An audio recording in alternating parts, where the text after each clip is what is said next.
Welcome to Jacobs Field in Cleveland, Ohio, and welcome to Game 1 of this division series between the Boston Red Sox and the Cleveland Indians. And now welcome to the broadcast booth, everyone. I'm Joe Buck, along with my partner, Tim McCarver. As you just saw, Keith Olbermann's piece on Pedro Martinez giving us the opportunity to look at a little more closely a pitcher who has had one of the most dominating seasons as any pitcher has had in the history of Major League Baseball. Joe, rarely has a Major League pitcher made Major League hitters look as bad as Pedro Martinez has this year to American League hitters.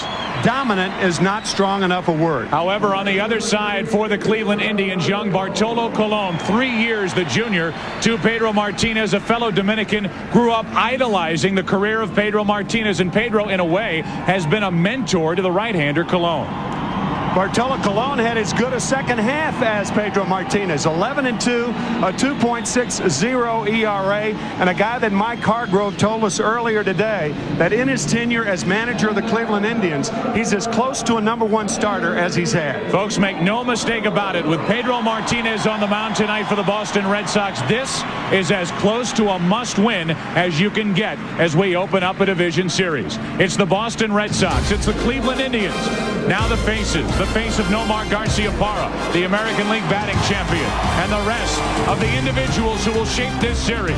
They've been waiting around, anxious to get this started. Here we go, the Indians and Red Sox next on Fox. The 1999 Division Series on Fox is brought to you by Merrill Lynch. No matter what you want to achieve, we can help. Ask Merrill Lynch. By 10-10-321, now just 8 cents a minute for calls over 10 minutes. By Gillette Mach 3, the first triple blade razor. And by Bud Light, for the great taste that won't fill you up and never let you down. Make it a Bud Light. The calm before the eruption. And I would say, Tim, that you and I have found out in the last few postseasons here that there is no home field advantage. There may be others that rival the home field advantage that the Indians enjoy here, but none that are any better or any more a factor in a ball game than that the Indians enjoy here at Jacobs Field. A raucous, baseball-loving crowd here in Cleveland, no question. And for that matter, and for that reason, the Indians selected a 10th man. The 10th man being the crowd to throw out the ceremonial first pitch. And here come the Indians. Winners of the Central Division in the American League 5 consecutive years. And here we go. And we look at the Budweiser starting lineup for the Boston Red Sox. They lead it off with Jose Offerman at second base. Then it's John Valentin batting second and third base. Jason Varitek hitting third. They like him up there. He's catching. Nomar Garciaparra leading the American League with his average of .357 this season. Batting fifth, Troy O'Leary, a career high and a team high 28 home runs. Mike Stanley, the DH. Brian Daubach, the 27-year-old rookie, is at first base with Darren Lewis hitting eighth and center, and Trot Nixon, a rookie, in right field, batting ninth. Defensively for the Indians, adequate in left and right field, but up the middle with Lofton, Vizquel, and Alomar, as good as it gets. Fryman nursing a bad knee at third base.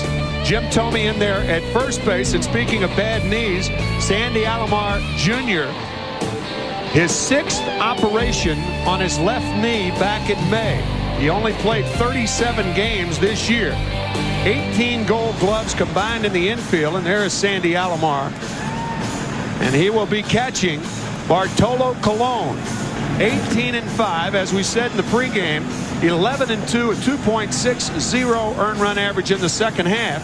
So he comes into the divisional series red hot.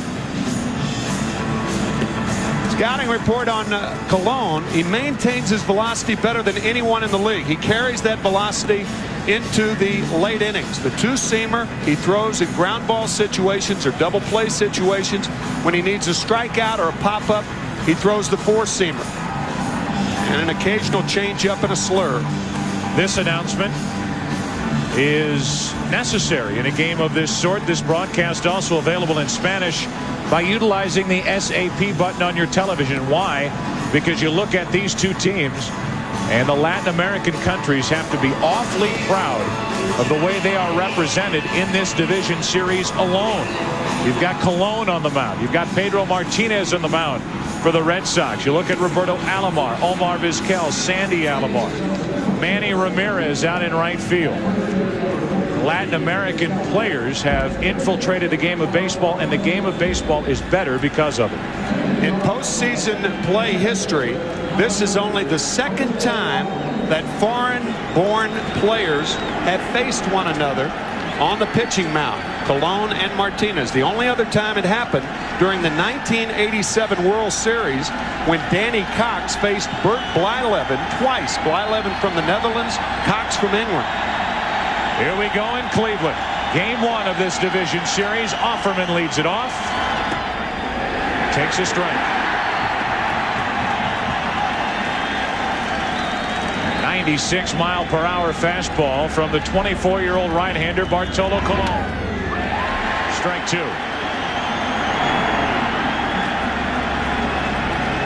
Offerman hitting .294 during the regular season. First year with the Red Sox. Signing a highly controversial contract with Boston. 4 years, $26 million. Many thought the Red Sox overpaid for him. Easy chance for Fryman. One away to start the night.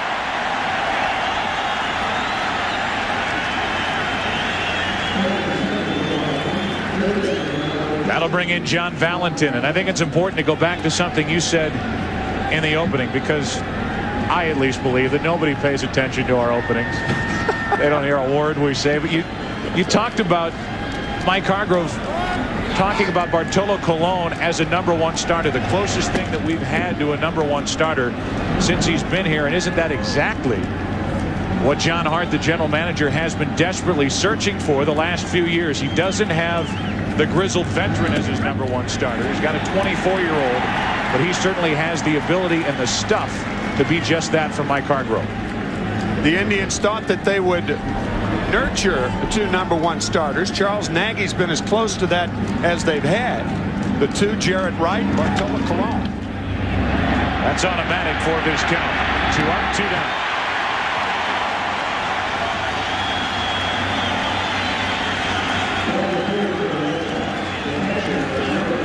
And with 2 out, nobody on, Jason Varitek will dig in. You don't know the name of Jason Varitek, you will as time marches on. He has become one of the game's best catchers. Involved in 144 games this season for the Red Sox. He was busy. Toward the end of the season, they put him in the #3 spot, and he responded. Most important trade that the Red Sox made a year and a half ago to form this team. Jason Varitek and Derek Lowe coming from Seattle for Heathcliff Slocum.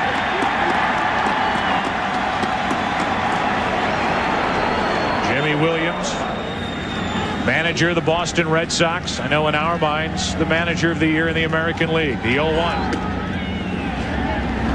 1-1 from Cologne. Some would argue Art Howe of the Oakland Athletics, who also did a terrific job.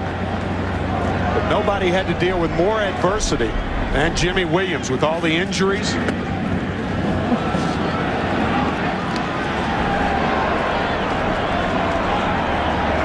Falls behind, 2 balls and a strike on Varitek, who pounded 20 home runs during the regular season. Jimmy Williams, and this is 3rd year with Boston.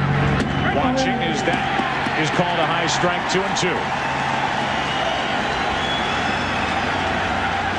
Home plate umpire Rocky Rowe, if he gives Bartolo Colon that pitch, it's going to be a tough night for Red Sox hitters. You don't see that high strike call that often.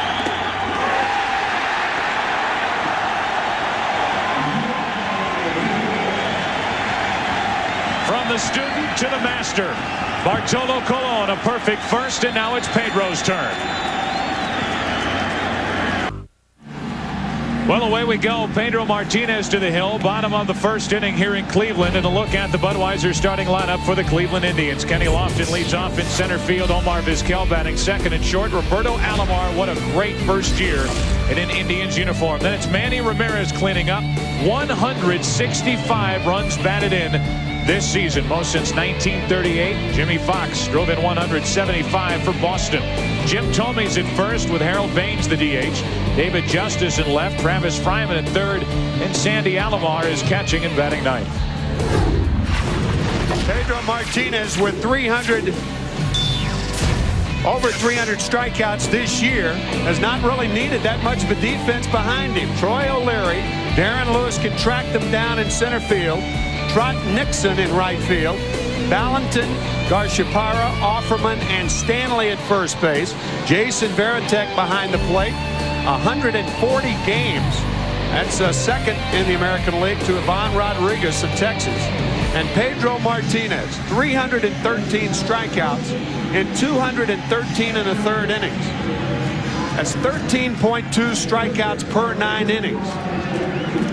And the scouting report, I mean, you can talk all night. Explosive movement on the fastball, obviously controls both sides of the plate. What a changeup with the same arm speed as the fastball. And then a tight curveball, so it gives him 3 major league pitches. Well, he can't do much better than Bartolo Colon did here in the first inning. He went right through the Red Sox 1-2-3, capping it with a strikeout of Varitek. And Kenny Lofton stands in. Hamstring trouble, lower back trouble, and him on the disabled list. He leads it off for Cleveland. And bunts foul.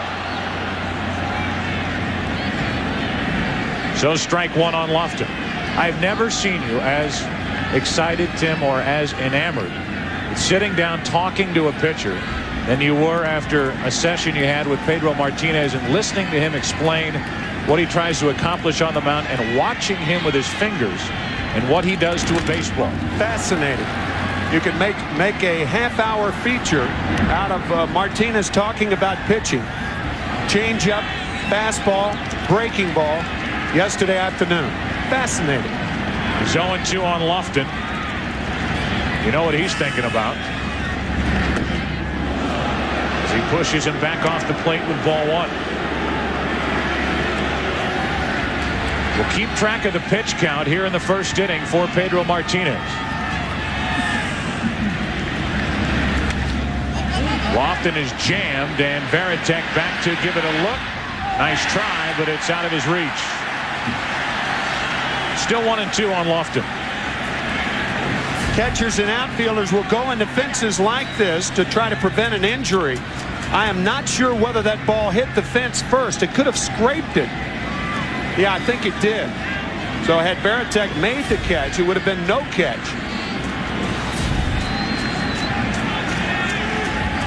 Jimmy Williams talking about Jason Varitek, says he is fearless. He proved it once again. 1 ball, 2 strikes on Lofton with Omar Vizquel and Roberto Alomar to follow.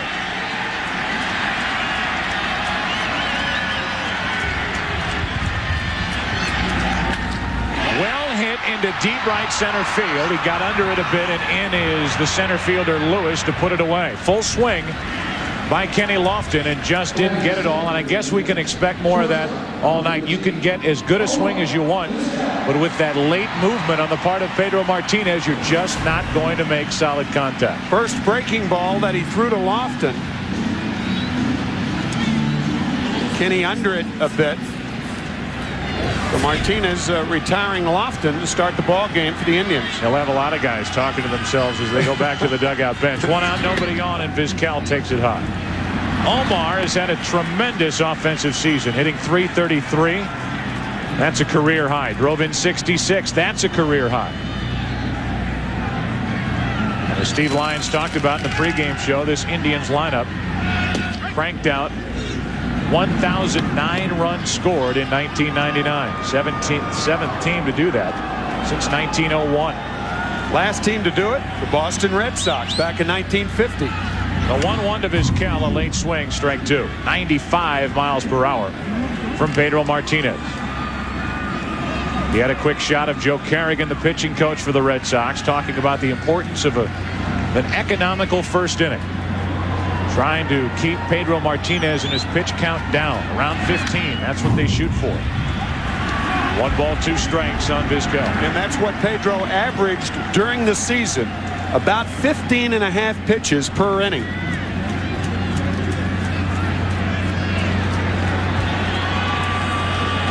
On 1-2, Vizquel. Took ball 2. Martinez hitting 97 on our radar gun with Roberto Alomar waiting on deck.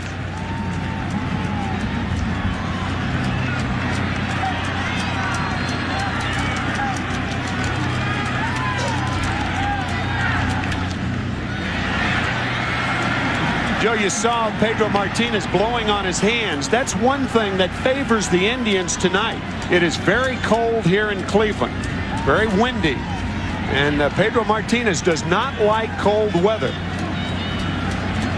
He's on the mound. That's about the only thing he doesn't like. The 2-2 to his count. Broken bat, little ground ball to second for Offerman. Nice play. 2 gone. Offerman couldn't mishandle that, and he took care of his count for the second out. Roberto Alomar stands in. Joe, that was a changeup to Vizquel, and watch how he comes forward with the hands. The key element to hitting is staying back and waiting. Nobody can alter a hitter staying back and waiting any more than Pedro Martinez can do with that changeup. 2 up, 2 down now for the Indians, and the batter Roberto Alomar, who grounds up the middle, base hit. Alomar on with 2 outs here in the first.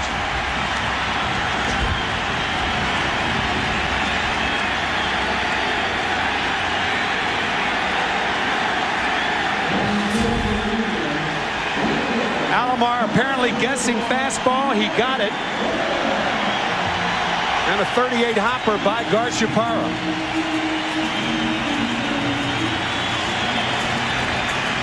Getting on top of that high rider. First base hit, first base runner of the ball game. Why the ovation? Why not? Manny Ramirez stands in with his 165 RBIs.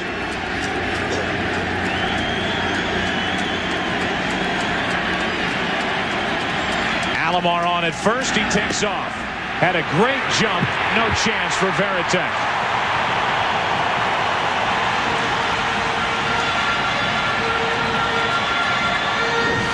Alomar swinging at the first pitch and then running on the first pitch.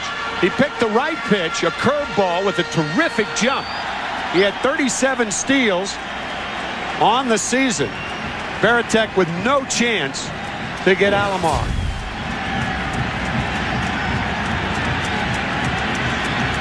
His career in the postseason, 90%. And this year stole 37. Was good for 5th in the American League. Runner at second with 2 out. First inning, no score. Ramirez. 2-0.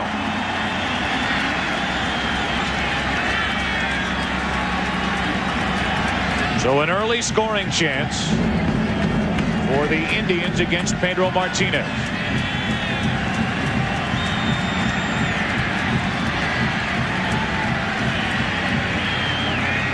On 2-0. 95, and he got it past Ramirez. What kind of a night is it here in Cleveland? 49 degrees, 9-mile-per-hour wind. Clear and cool. Humidity, who cares? 2 balls and a strike. Runner at second, 2 out. In on the hands and by Ramirez, 2-2. That is exactly where American League pitchers, when they have the rare success with Ramirez, try to pitch him. They try to go up the ladder and crowd him with that fastball. So the 2-0 fastball, a high strike. The 2-1 fastball, a high strike.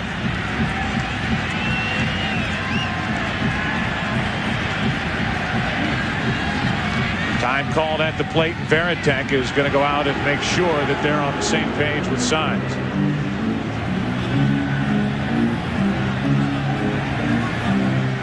One thing Martinez will do with his catchers, if they call for a fastball, he does have the liberty to change on his own.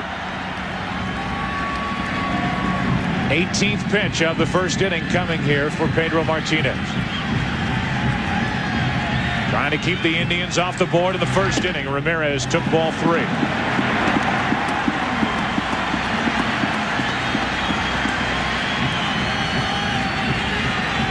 On deck is Tomey. He drove in 108.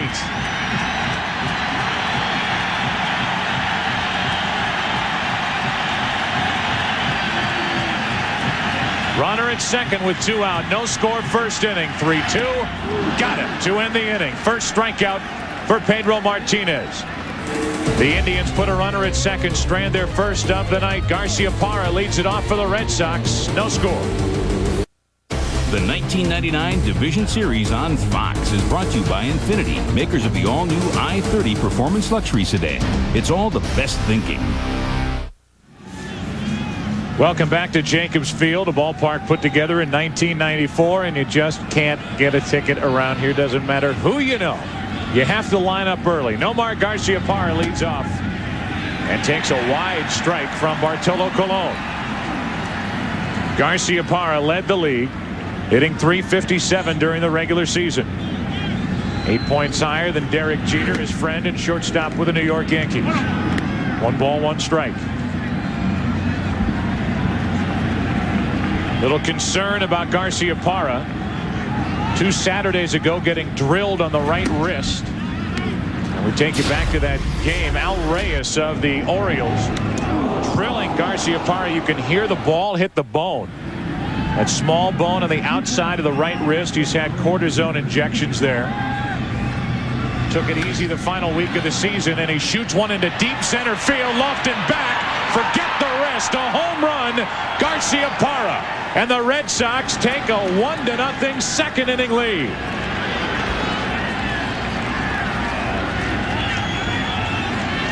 Garciaparra, who hit 5 home runs during the Indians during the regular season against the Indians, goes deep in his first at bat of this division series.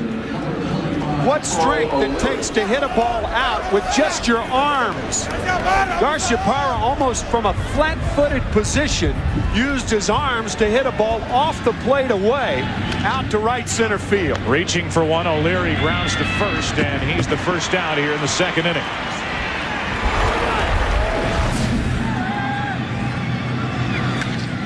Flat-footed. Ball off the plate away. Man. Bartolo Colon started against the Red Sox once in last year's division series. He worked 5 2/3 innings and gave up 1 run. The 1 run, a home run by Nomar Garciaparra, who had 11 RBIs against the Indians last year in the divisional series in 4 games. So 1 out now, nobody on, and Mike Stanley stands in a .281 average during the regular season, 19 home runs. Finished strong for the Red Sox and takes ball 2, 2-0. Here's Garciaparra's swing from catcher cam. We'll have that after this pitch. 2 balls, no strikes, 1 out, nobody on, and Stanley fouls it back. Look at Alomar sitting away, the pitch away, but not for long. So about a 400-foot shot into more center than right here at Jacobs Field, and a 1-0 Red Sox lead here in the second inning. Check swing foul into the seats. 2 balls, 2 strikes, and Stanley. Generally speaking, when hitters hit long balls to center field or the other way, to right field for a right-hander, left field for a left-hander, they hit it with their arms and they don't have the strength of their body. And that's why even players marvel at the strength, the wiry strength of a guy like Garciaparra. 2-2, and Stanley rips a base hit into left field. Looked like a breaking ball, and Stanley waited for it. And he's on with 1 out here in the second inning. Waist-high hanger right here. You're right, Joe. Breaking ball right over the center of the plate.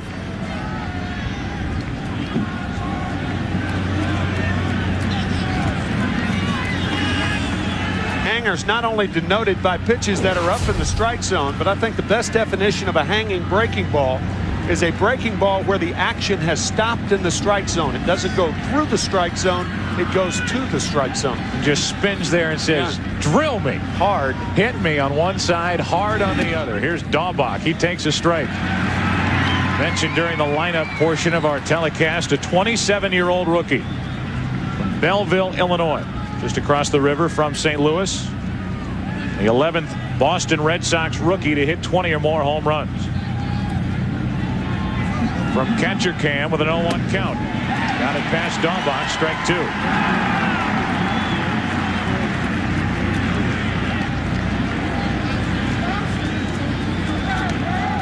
And when you talk about rookie home runs for the Red Sox among left-handers. Number 2, the Teddy ball game. 1 on, 1 out, the 0-2. Dahlbach is gone in a hurry. 3 pitches, now 2 strikeouts for Cologne.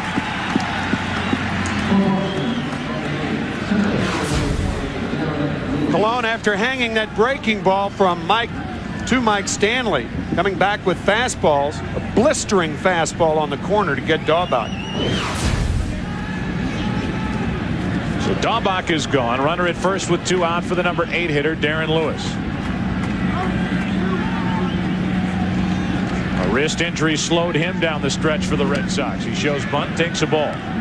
Cleveland outfield is playing Darren Lewis straight away, and Darren Lewis on fastballs will be hitting the ball to the right side. He's a guy that pushes the bat through the strike zone. Does not have your classic swing. I think the Indians should be playing him more toward right field instead of straight away. He goes the opposite way but can't get it to the outfield as Alomar's on the other end. And the Red Sox are finished in the second, but not before a leadoff home run from Nomar. That shot puts Boston out in front. Game 1 of this division series, 1-0 Red Sox. Welcome back to Cleveland. We take you back to a wonderful night. July 13th, Fenway Park, the All-Star game. Prior to the game, Ted Williams, his reception on the field. Here's what he said in that huddle to Nomar Garciaparra. There's my man right here.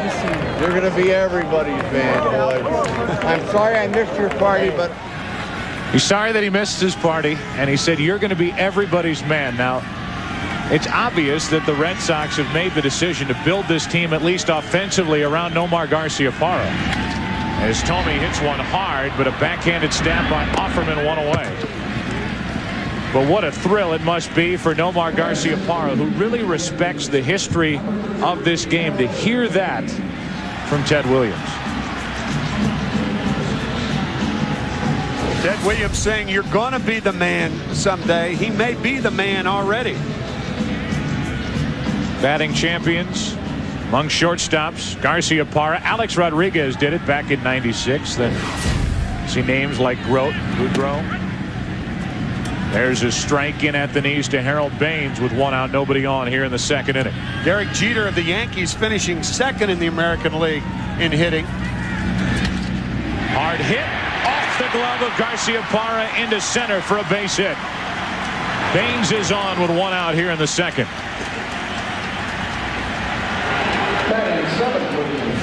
Harold Baines showing great plate coverage. It looked like a changeup low and away, just off the webbing of Garciaparra.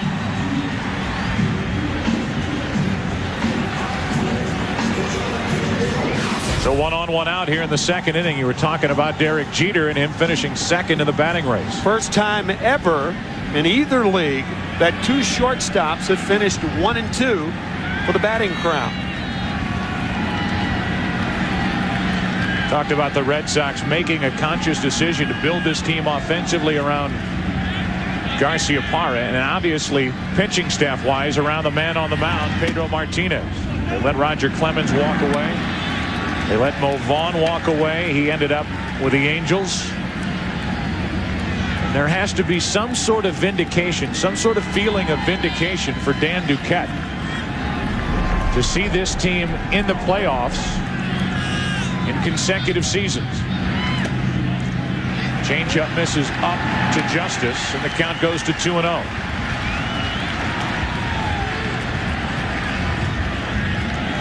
Dan Duquette was under fire, obviously, as he let Roger Clemens walk away, and then Mo Vaughn. He's one of the most loved athletes in the New England area. He made his decisions, and here are the Red Sox back in the postseason. 1 on, 1 out, 2 balls, no strikes, and that's hit into right field. Pretty well hit. Down into the right field corner is Nixon. It's a foul ball and out of play. 2-1. Red Sox fans holding their breaths collectively, realizing, however, that Pedro Martinez did not give up a home run this year with a runner on base. 9 home runs given up, and all 9 were solo shots.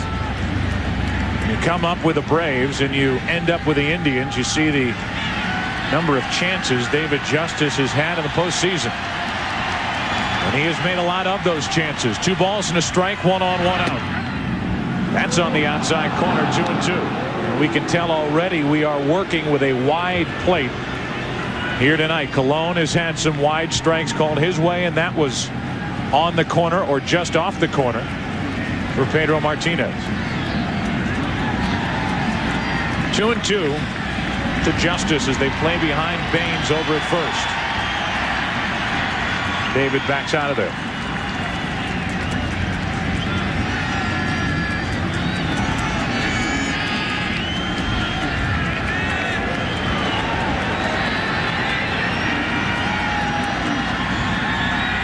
The 2-2. The opposite way, but foul. And these Indians have had some pretty good swings here early against Martinez. Early swings early in the count. Alomar swinging at the first pitch. Lofton trying to bunt the first pitch. Vizquel swinging at the first pitch, as did Tomey. Justice and Manny Ramirez waited for the count to be 2-0 before they got the fastball.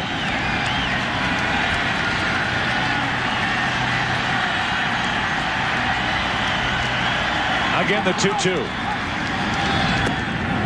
Full count. Even though Harold Baines is not a fast runner, I would imagine he'll be running right here. Keep in mind that Martinez struck out 313. So with a guy like Martinez and a guy as slow as Harold Baines, pretty good chance of a strike him out, throw him out. A better chance with Martinez than anybody else. Now they hold against the runner. Baines over at first. He doesn't run, and Justice bounces to the left side. Great range by Valentin. They get the out at second, and Offerman could not get it out of his glove with a relay throw over to first. That's where a guy like Martinez changes a manager's game plan. Normally, you'd send Harold Baines in a situation like this. But because Martinez can throw any pitch on any count with great control, he doesn't send Baines. And Valentin has a chance to go to second base the short way. And to go one further than that, because they didn't start the runner, had Offerman been able to get it out of his glove, might have been an inning-ending double play. Yeah. But now it's Justice at first with 2 out, and Travis Fryman stands in. You and I were here in Cleveland a couple of weeks from the end of the season, and Mike Hargrove was very skeptical that Fryman would be ready for the postseason. Nice save by Stanley over at first.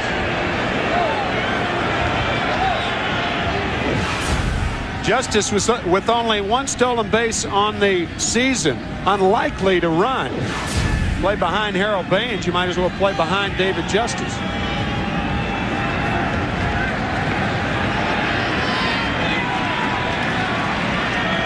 Fryman waits, takes a strike.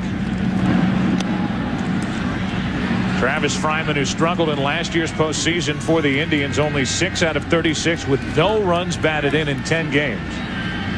Torn ligaments in his right knee. Spent 80 days of this season on the disabled list. In the hole here, 0-2.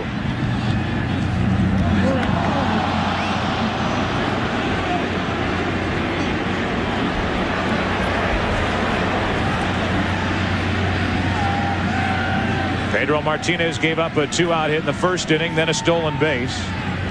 Struck out Ramirez to end the inning, gave up a 1-out hit to Baines here in the second, a force-out off the bat of Justice, and now with 2 out and a runner at first, the 0-2 to Fryman. Went up to get it and pops it into right center field. Lewis cuts in front of Nixon to end the inning. Pedro Martinez takes care of the Indians in the second.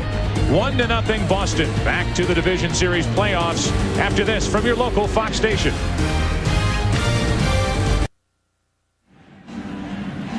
We welcome you back to Cleveland and Jacobs Field, one of America's most enduring corporate images. The Goodyear blimp is floating overhead, providing our aerial views for tonight's game. The Spirit of Akron, one of 7 airships in the Goodyear blimp fleet. It's Trot Nixon. He takes a strike over the outside corner. The Martinez brothers, Pedro and his big brother Ramon, who will start game 3 of this division series back in Boston. 1 ball, 1 strike on Trot Nixon, who started this season, the rookie, 2 out of 33. Jimmy Williams stuck with him. He ended up with 15 home runs. A little too much heat. 98 miles per hour from Colon, strike 2. Woo. Gas right here. Little Dominican heat from Bartolo Colon. 1 ball, 2 strikes. Goodbye, Trot Nixon, 1 away. We talked earlier about Colon and Martinez both being from the Dominican Republic. Not only does Colon idolize Pedro Martinez, the admiration flows both ways. I would say he's a lot better than I was at 23 years old. It took me a little while longer to learn what he knows. Plus his stuff is I consider probably one of the best, if not the best, in the league. He tells me, he looks up to me, but I tell him, hey, in a few years, I want to be like you. He wants to be like Bartolo Colon. Well, Pedro Martinez watching from the Red Sox dugout. That's a strike over the inside corner. 1 ball, 1 strike on Offerman.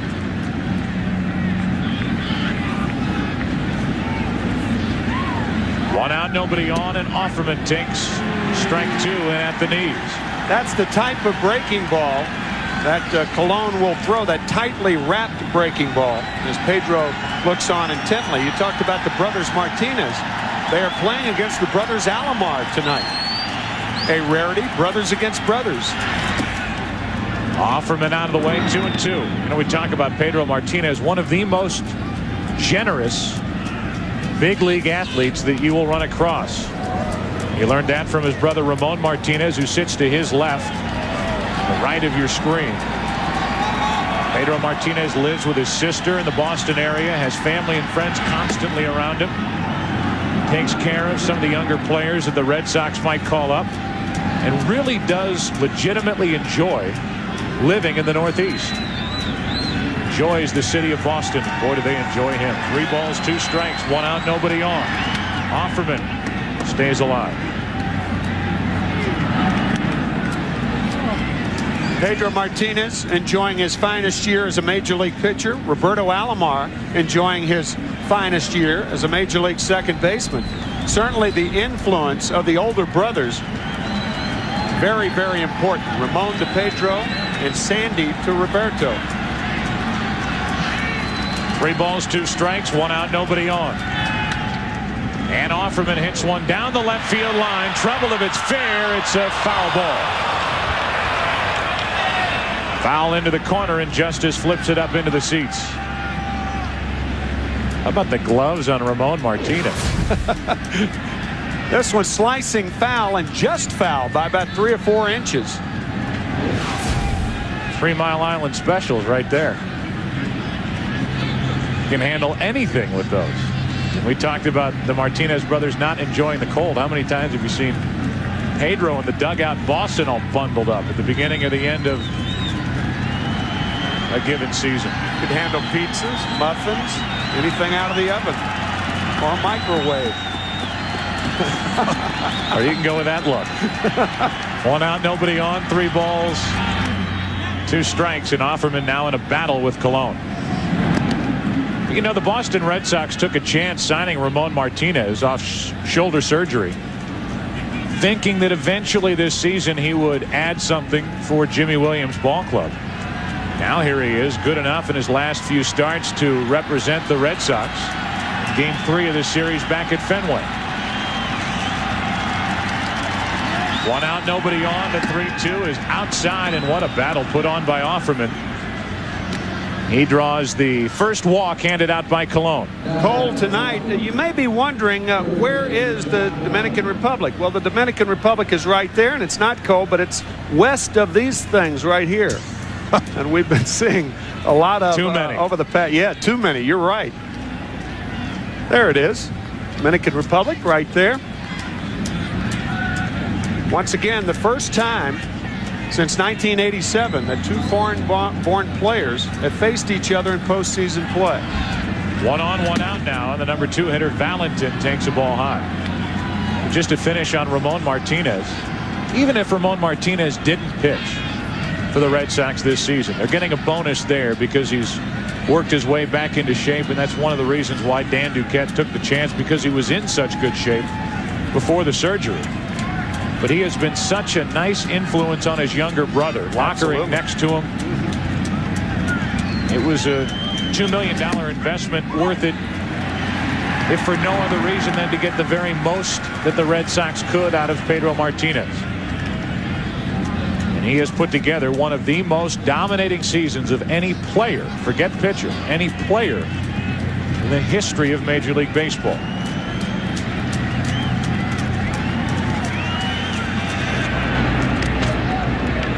Talking to Jimmy Williams before the game and asking Jimmy about whether he will hit and run a lot tonight. And while he didn't tell us specifically, he said that a guy like Colon is very, very difficult to hit and run against because he doesn't throw that many ground balls. That's the one key thing that a manager looks for, whether a pitcher throws a ground ball to hit and run with, preferably the sinker.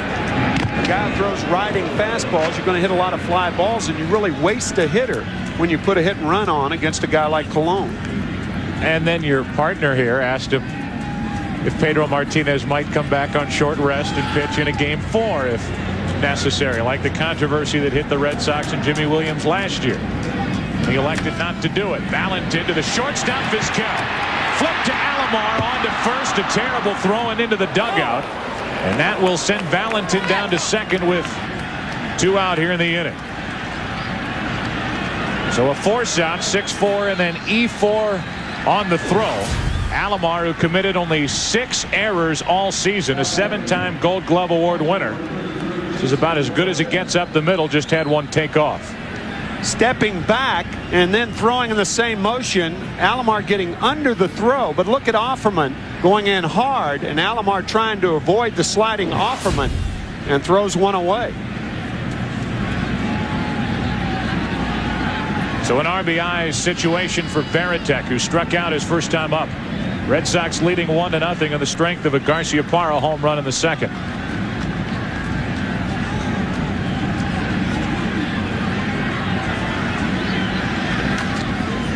The opposite way in the air to left. Easy for Justice. Half inning over. Justice makes the catch. And the Red Sox strand their second of the night. A walk and error. 1 left here in the 3rd inning. Bottom of the 3rd. Take all that stuff off now and go pitch, Pedro. Until you get an up-close and personal look at the hands of Pedro Martinez, you don't fully understand why he is able to do what he is able to do with a baseball. When I deliver the ball, if I'm not on top of it, it's gonna take off, just like my fingers do. See? That's how the ball just takes off. And if I want to do it, I could do it anytime. You were a changed man when you came back. I'm telling you, check this out right here. It's like a ski slope.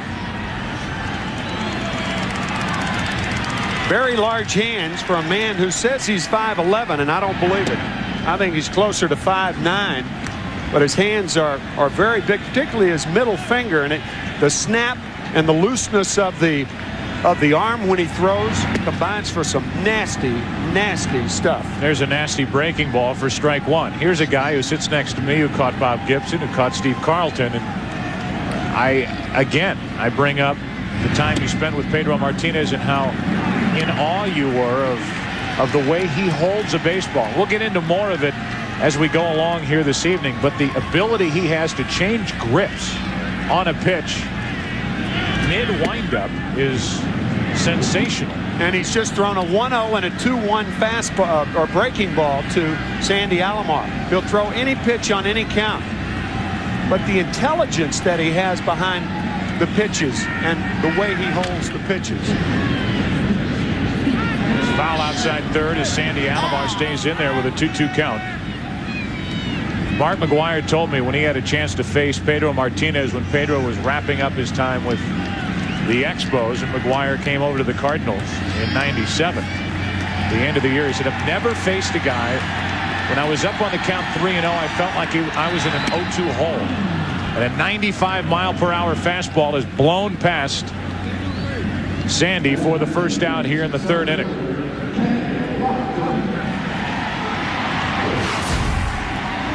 It gets a count to 3-2.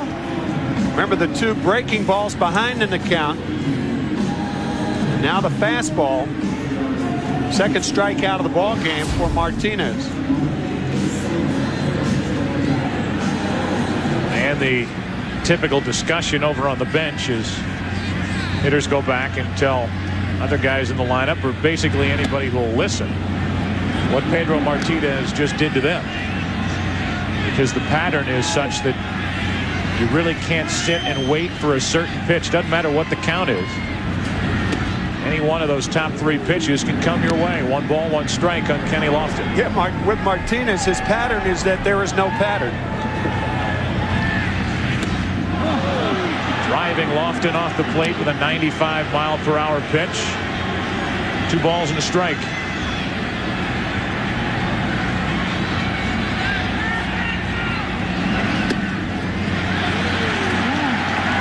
On Lofton. 1-0 Red Sox here in the third inning. Vizquel waiting on deck. What does Lofton get on 3-1?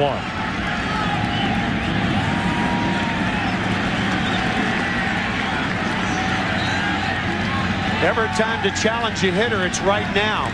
Don't want speed walked on base. It has just happened.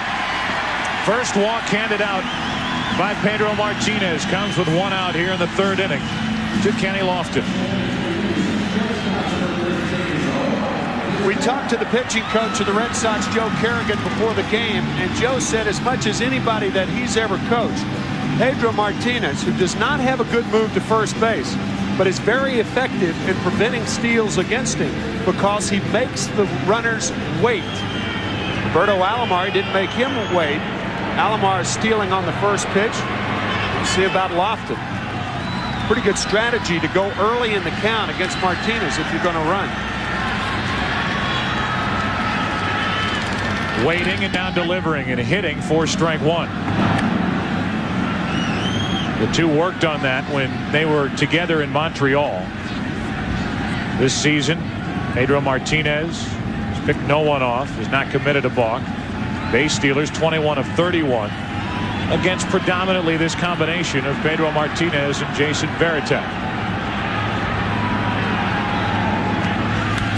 Vizquel slaps one into center for Darren Lewis. 2 out. The two are in Montreal, Kerrigan and Martinez. They worked with Tim Raines. They brought Raines in. Tommy Harper, a longtime coach with the Expos when they were together in '94, '95, '96.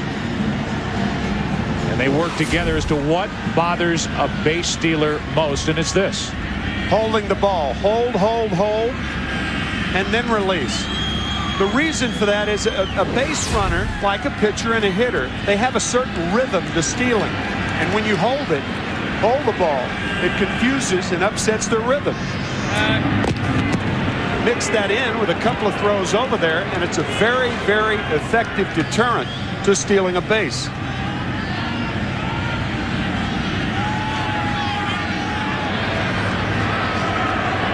Roberto Alomar, who has one of the 2 hits for the Indians, waits at the plate.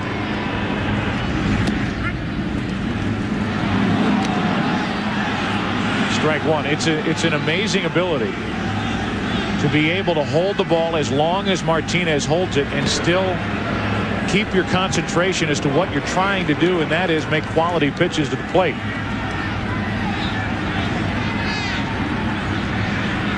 All in 1 the count. Little quicker that time, and Alomar a base hit into right. Lofton will head to third. Nixon kicks it in right.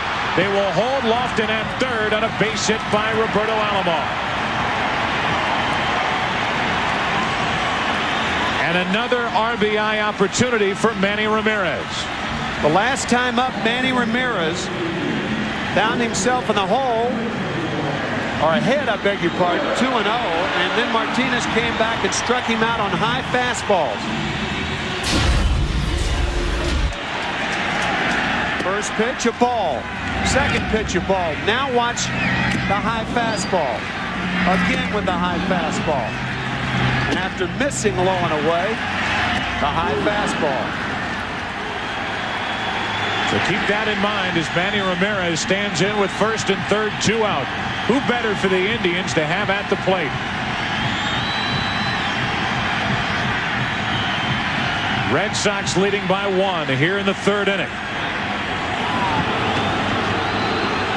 Now look over at Roberto Alomar, who stole a base back in the 1st inning.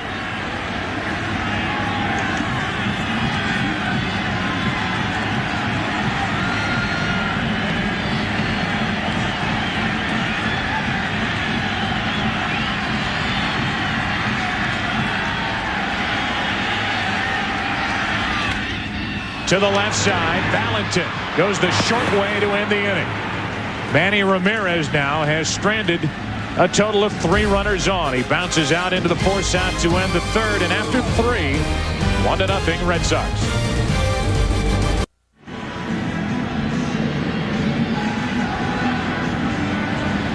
Bartolo Colon doing all he can as he's matched up with Pedro Martinez, and Bartolo Colon, while he has pitched well against the Boston Red Sox, especially in head-to-head matchups with Pedro Martinez, looks to defeat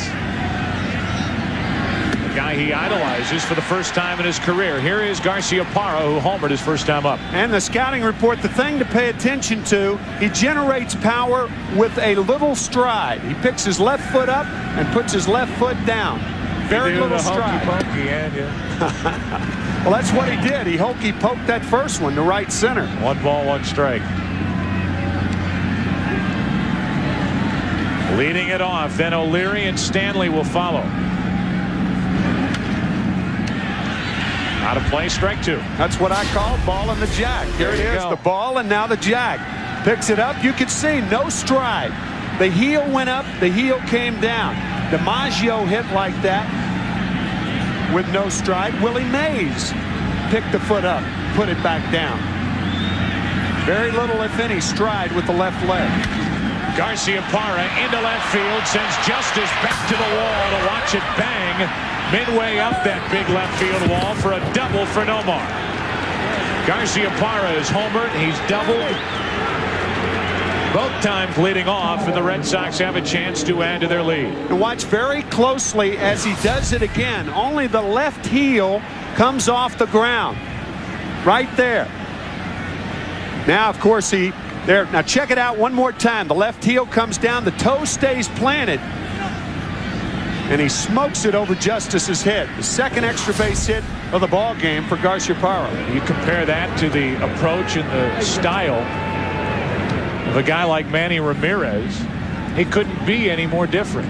Ramirez with a huge leg kick. A lot of motion at the plate. Garciaparra very quiet. As O'Leary takes a strike over the outside corner. From catcher camp. Up on the toe, no stride. Bang. And a leadoff double on the other end of that. As O'Leary takes another strike, and it's 0-2. And Colon, who struck out 3, would like number 4 right here.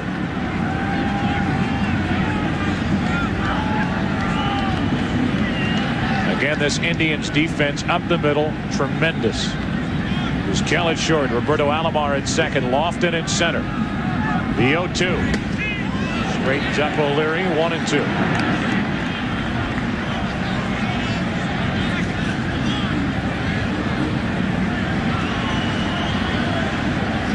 Come into a game against the Red Sox, if you're Mike Hargrove or Bartolo Colon, you think predominantly about 2 guys for Boston.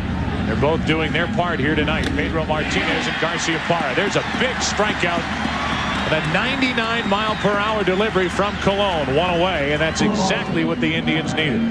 And you might say, well, Troy O'Leary's up at the plate with a man on second and nobody out. Should he try to hit the ball to the right side? I mean, practically speaking, how are you going to do that against a 99-mile-an-hour fastball?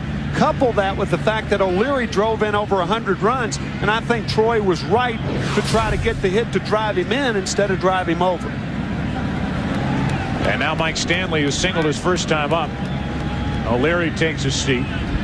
Runner at second, Garciaparra one away. 1-0 Red Sox. Stanley takes a ball.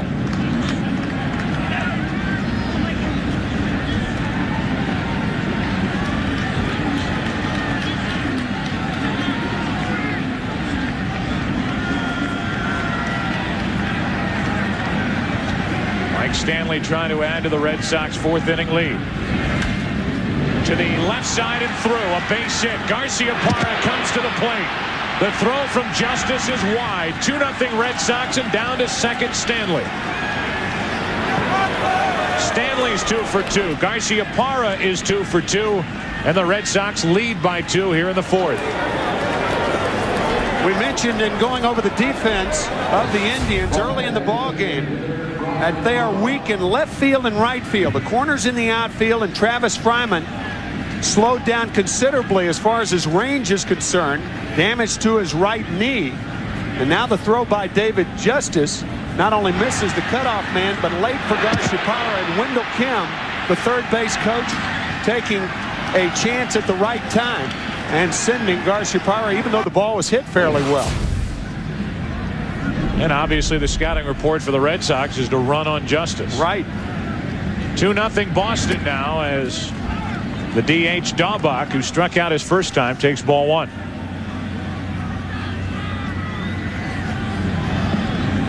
Capacity here 43,368. They are awfully quiet on a cool night here in Cleveland. Runner at second, only one out. Daubach comes up empty, strike one.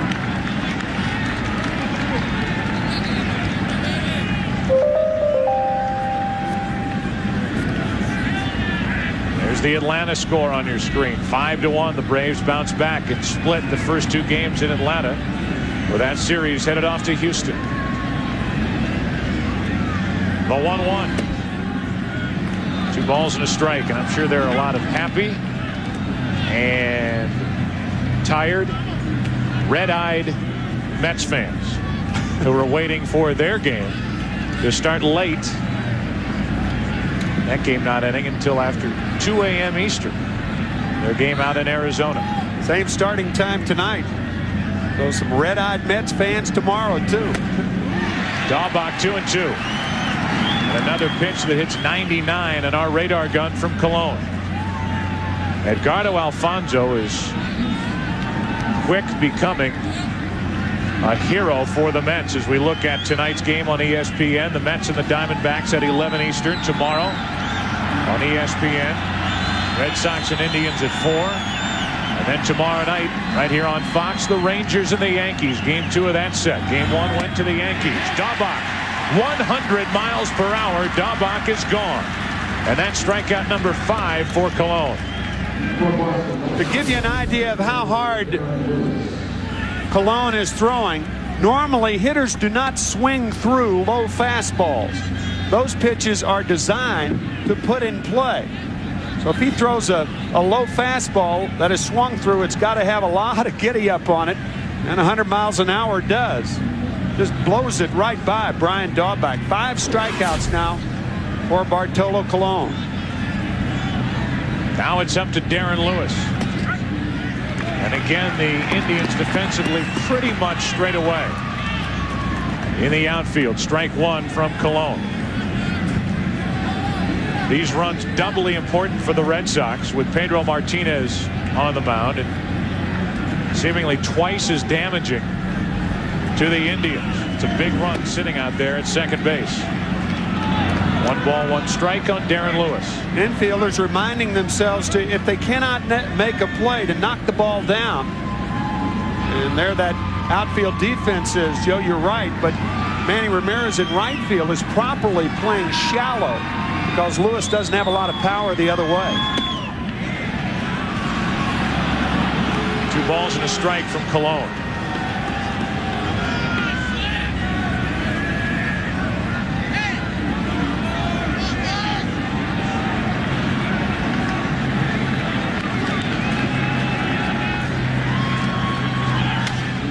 The opposite way, and just like his first time up, a clunker out to second. Alomar takes care of Darren Lewis, and the Red Sox strand their 3rd of the night. Well, no surprises so far. Garciaparra is homered tonight. He's doubled in this inning and scored this inning on the base hit by Stanley. 2-0 Red Sox. Well, a beautiful night as it turns out here in Cleveland. The temperature is down.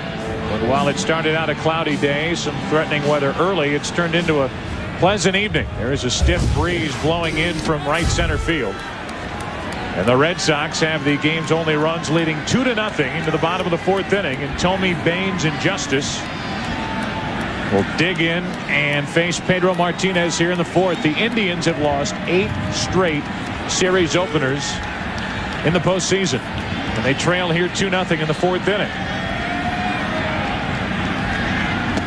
Tommy takes a ball. Meanwhile, the Red Sox, since the start of Game 6 in that 1986 frustrating World Series for Boston, they are 1-16 in the postseason. 2 balls, no strikes as Pedro blows into those long fingers, and we'll talk more about the grips he puts on a baseball in a moment. The 2-0 to Tommy. Watch out. Like a changeup that was in for a strike. 2-1. Either a changeup or a breaking ball, a 2-0 breaking ball, and now he'll probably come back with the fastball to a good fastball hitter. Tommy on 2-1 pops it up. Right side. It's trying to get out of play, and it will. 2-2. That was a cut fastball, and not only can Pedro Martinez throw an outstanding cut fastball, but he can explain it also. After the 2-0 breaking ball, he comes back inside to Jim Tomey with that cut fastball.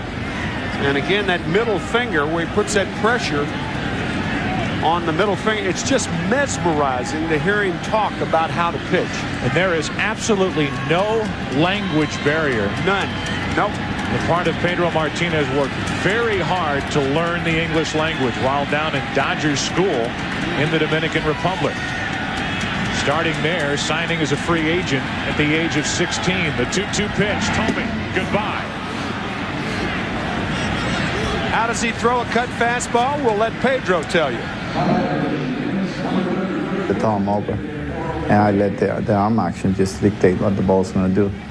So that's what I try to do. Just move this thumb off the ball and leave the bigger part of the ball out. It's a normal crossing fastball. It's just that when you get your fingers on top and you pretty much finish it, the bigger part, the heavier part of the ball is on this side. So what I pretty much do is just finish my hand and just touch the ball at the end, and the ball just flips from this side and cuts. It's a late cut. A late cut, and that's what it was to Jim Tomey. A cut fastball. It's not the spin of a slider, but it reacts similarly to get Jim Tomey. 0-1 the count on Harold Baines, who singled his first time, and he is off balance out in front. And a pop-up to Offerman fights the wind. 2 out, nobody on. I got one for you. Okay, I think you've go. seen this. What? Well, I have a bad thumb. Hey, ho! Hand magic for you. Pedro can't do that. One more time. That is odd. Whoa. No, you have. Do that thing with your that? Folded back. That is. Oh man! Hey. How do you do that? Ooh. I love making you have that reaction. That is an ooh. It is an ooh. 2 out, nobody on, and David Justice stands in. Little hand magic in the 4th inning of Game 1 of the Division Series. It'd be interesting to see you and Pedro reach for a check. Those hands are yours and his. I would have no problem letting Pedro pick it up. Which he does, by the way, time and time again for one young player after another. He takes them out. Yep. He buys them suits. If their wardrobe needs help. In case you're wondering, by the way, Tia Maria, that's on his hat. Tia is aunt, A-U-N-T, Spanish, and that's for his Aunt Maria, who passed away. Shortly thereafter, Pedro Martinez set the Boston Red Sox single-season record for strikeouts. Out in front of a changeup there, and Justice is gone as Stanley feeds Pedro for the out. A 1-2-3 inning. That's the first of the night for Martinez. We go to the 5th inning of Game 1. Red Sox up 2-0. Bartolo Colon ready for work in the 5th inning. 2-0. Red Sox have only out-hit the Indians 4-3. But a couple of big ones by Garciaparra. A leadoff home run in the second, a leadoff double. He scored on the second hit of the night by Stanley. Between Garciaparra and Stanley, that's it for the Red Sox. And Trot Nixon, who struck out his first time, takes a ball. Between two guys tonight, just like last year's first game of the division series, Mo Vaughn had 7 RBIs, Garciaparra 4. As the Red Sox scored 11 runs, 2 guys drove them all in. Pedro Martinez won that game, his only postseason start. Makes his second of his career here tonight. He and the Red Sox lead by 2, and Trot Nixon has to skip the rope, get out of the way. 2-1. That's a 98-mile-per-hour rope coming at you. There's no chance he's talking to the bullpen, is it? Joe Kerrigan on the phone. Be ordering more mittens for the dugout. 2 balls and a strike, now 2-2. High heat, 97. But there is action for the Red Sox out in their bullpen, and well, makes you wonder as at least they start to stir down there. And if there is anything wrong with Pedro Martinez, certainly looked sharp here at the start, but we'll pass it along if we get any information. The 2-2, Nixon is gone. High heat, strikeout number 6 for Colon. 1 away here in the 5th inning. This week on the Fox NFL Sunday pregame show, find out if Randy Moss's big game last week was his breakout game of the season, or has the NFL finally figured out how to contain Minnesota's main man? It's all part of Fox NFL Sunday this week at noon Eastern, 9 a.m. Pacific. Guys will be back in the studio. They were out on location in Dallas last week. 1 out, nobody on, and Offerman strike 1. I would imagine that has a few Red Sox fans concerned. I was thinking the same thing. That is very disturbing when you see Joe Kerrigan on the phone and Derek Lowe up when Pedro Martinez has gone on only 4 innings. 1 ball, 1 strike. So obviously there's something wrong. Sure. I have no idea what. We will try to find out. 1 out, nobody on, and Offerman took a strike over the outside corner, 1-2. And if that is the case, well, a 2-0 lead on the part of the Red Sox certainly doesn't look as imposing as it did about 5 minutes ago. We do not see Pedro Martinez in the dugout. He is not there right now, and Derek Lowe warming. And as Joe just said, very disturbing to Red Sox fans. On 1-2, Offerman takes ball 2. Let's go back and at least look at Martinez having to cover first base on the ground ball hit by Justice. You wonder if anything happened there. Didn't look like anything. As Offerman takes ball 3. Here it is right here. It's a rather routine play. The ball behind him a bit, but you could not tell, especially after he skipped off the bag rather playfully. You couldn't tell that he was injured there. Pedro Martinez was on the disabled list 1 time this year. The minimum 15 days.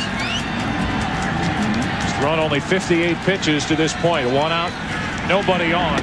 And Offerman draws another walk. Second he's been handed by Colon. And he's on with 1 out here in the 5th inning.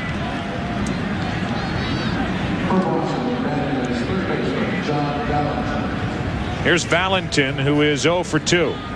Did reach on a force out his last time up. And he bats in front of Veritek, who hits in front of Garciaparra. Talked about the hit and run situation. The Red Sox are up by 2. Jimmy Williams telling us you couldn't put the hit and run on against Colon because he doesn't throw that many ground balls, but Valentin has grounded out a couple of times, so that may change his mind right here. Perhaps.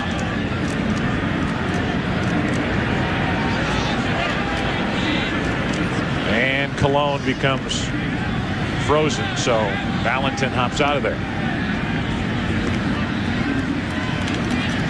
So as Derek Lowe continues to warm for the Red Sox in their bullpen.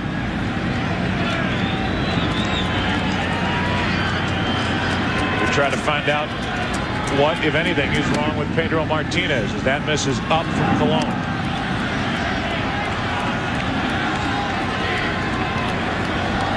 Joe Carrigan, who, as I mentioned, was with Pedro Martinez in Montreal, knows Pedro Martinez as well as anybody. Maybe not one person, Ramon Martinez, his older brother. But outside of that, those two have worked together and worked well together. Valentin's jammed and he fouls it out of play for strike 1.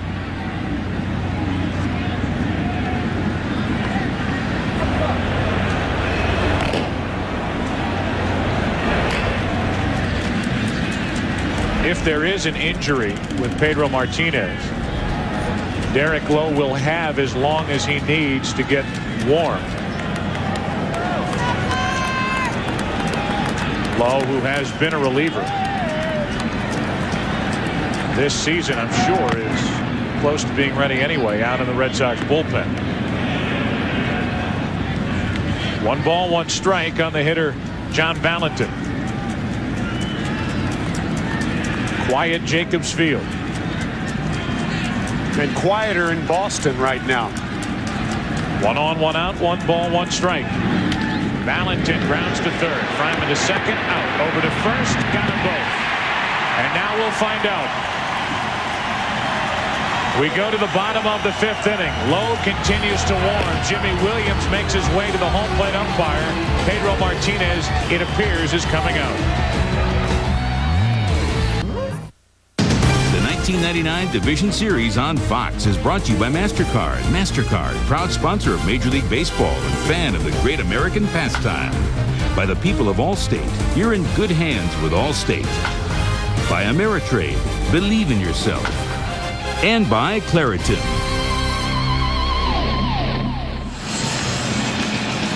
Welcome back to Cleveland. A big ovation for Derek Lowe as they cross the name of Pedro Martinez off their list, and they'll cross the name of Derek Lowe off their list for eligible pitchers in the bullpen because he's in the game. Maybe. Curse of the Bambino. Wonder if there is a limit on the curse of the Bambino as we approach the end of the millennium, but it would be a curse. It would be disaster for the Red Sox if there was something seriously wrong with Pedro Martinez. We've asked the Boston Red Sox. He is being examined, we are told. We're waiting for word on exactly what's wrong with Pedro Martinez. And as soon as anybody outside of the Red Sox organization knows what's wrong, you will know. We'll tell you. But right now, Jimmy Williams has gone to Derek Lowe, who appeared in 2 games last year in the division series with the Indians. Gave up 1 run in 4 innings pitched. And he will work to Fryman, Alomar, and Lofton here in the 5th inning. And all of a sudden being down 2-0 in the 5th doesn't look as daunting a task the Indians to try to overcome. 0-1 the count. Lowe, a sinker ball artist. This is up. 1 ball, 1 strike. And boy, do these Indian fans know perhaps the biggest applause of the evening was given when Derek Lowe was seen coming in to the ball game.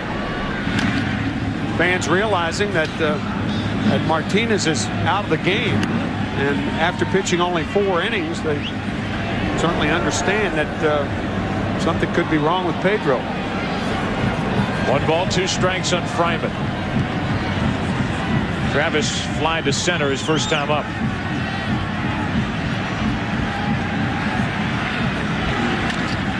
Chopper to second for Offerman. One away.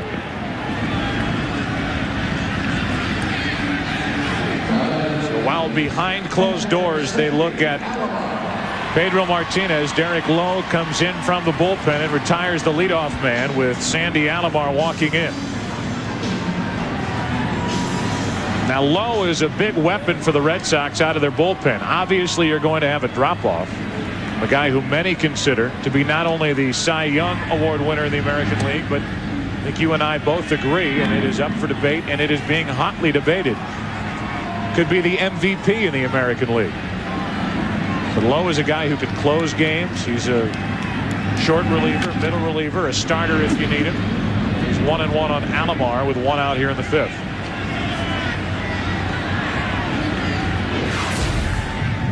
A season to remember, a guy you caught, Bob Gibson, the 1.12 ERA in 1968. You compare that to the National League average. They had to change the rules after that season for Gibson, lowering the pitcher's mound. And then what Martinez has done against the AL average, 4.86. ERA of 2.07. 1 ball, 2 strikes on Alomar. Almost 3 full runs better than the American League average was Pedro Martinez. That's back to Lowe. 2 up, 2 down for the Indians here in the 5th inning. And it'll bring in Kenny Lofton with 2 out, nobody on. Derek Lowe, a totally different pitcher from Pedro Martinez, of course, and Kenny Lofton and the rest of the Indians will take that into consideration. Lofton, however, is not a pull hitter. He is a guy who hits straight away with almost as many hits to left field, actually more hits to left field than to right. He spreads them around. Not a real power hitter, but a guy who tries to fight his way on base, as he'll do right here. Showing bunt, pulling back from strike 1 of the outfield for the Red Sox. Shading Lofton to go the other way. Right center field is wide open. Nixon way off the line and right. 1 ball, 1 strike on Lofton, who's 0 for 1 with a walk.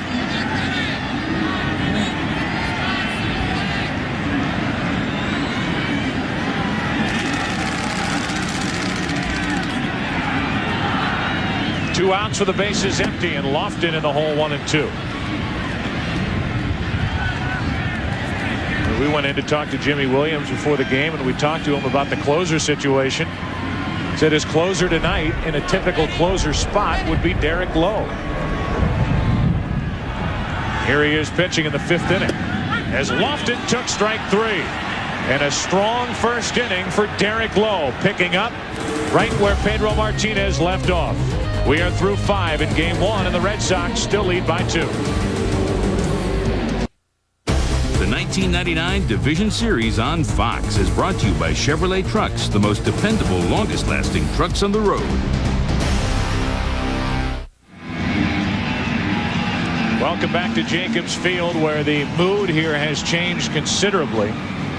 Bartolo Colon goes back to the hill, and Veritek will lead off for the Red Sox, who lead by 2. They've lost Pedro Martinez for the rest of the night. We still await word as to what exactly is wrong with Pedro Martinez. We'll get a report shortly. Veritek, Garciaparra, O'Leary for Boston here in the 6th inning, up 2-0. And Colon misses with ball 1. Colon has not been able to handle Garciaparra tonight. Mike Stanley's 2 for 2. Outside of that, he has been almost perfect. He struck out 6 along the way. There's 1 ball, 1 strike on Veritek.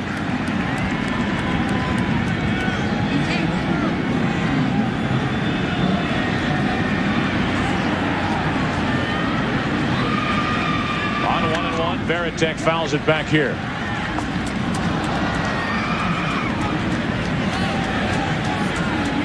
Veritek is struck out. He's flying to left.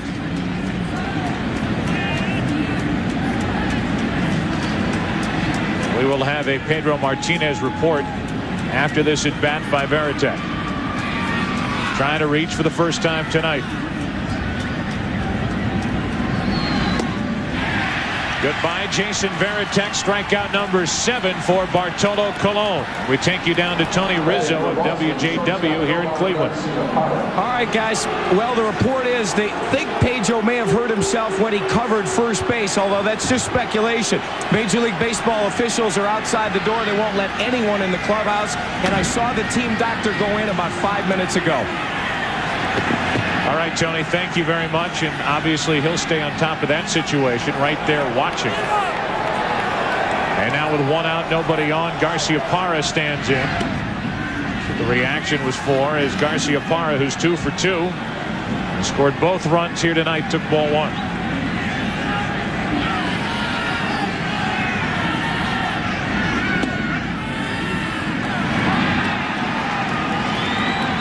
We understand a muscle strain in his mid-back is the official word that just came out.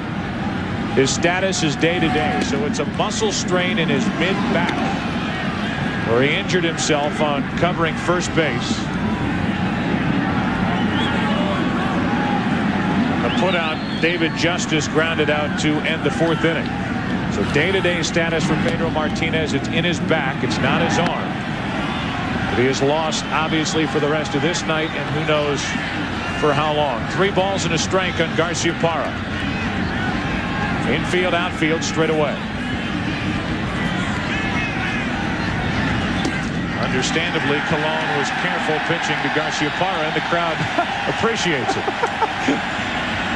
Indians fans here are saying, we've seen enough of this guy. Put him on. Well, why not? He only hit 5 home runs, drove in 17 runs against the Indians this season. You talk to Indians fans, they'll say, I don't know why we ever throw Garciaparra anything he can hit. Yeah, it was a season where the Red Sox won 8 of 12. However, they won 8 of 11 against Cleveland last year, and Cleveland won 3 of 4 in the divisional series.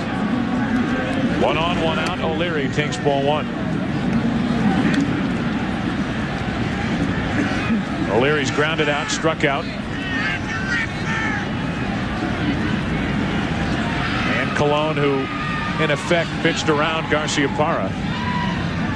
Deal with O'Leary now, and Stanley, another hitter he's had trouble with tonight, who waits on deck.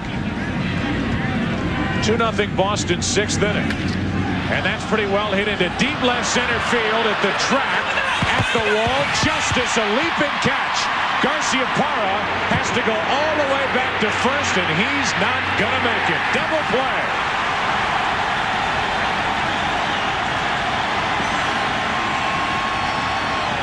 (7-4-3) on the double play. A base running mistake by Nomar. 2-0 Boston. So different strategy by the Indians after Garciaparra's first 2 at-bats. Walk him and then double him up. David Justice makes the play. Garciaparra was almost halfway between second and third. He thought the ball was up against. Puts on the skids right there. And by the time he recovers, an easy play for Vizquel to throw to Tomey. And now a bunt try by Vizquel is dropped down foul for strike 1. Who takes over for the Red Sox, who had a perfect 5th inning? Derek Lowe. What has he done against the Indians this season? Goodness. They are 1 out of 33 against this right-hander, Derek Lowe. No wonder Vizquel has tried to bunt twice. Tried once, thinking about it the second time. Valentin close enough at first to shake hands with him. Get the bunt now, and that's outside. 2-1. One thing about Vizquel, he can bring the third baseman in thinking bunt and then shoot one past him. Instead, he bounces one to short. Garciaparra, nice play, and look at that on him. He's a guy who had throwing trouble and arm trouble earlier this season, toward the end of last season, and he just let a rocket fly over to first. I'm sure a little embarrassed over the base running mistake he just made. Over the past 75 years, millions have watched the Goodyear Blimps hover over special events, and tonight it's the Spirit of Akron carrying out that proud Goodyear tradition. You can find out more about the Goodyear Blimp fleet on the internet at www.goodyear.com.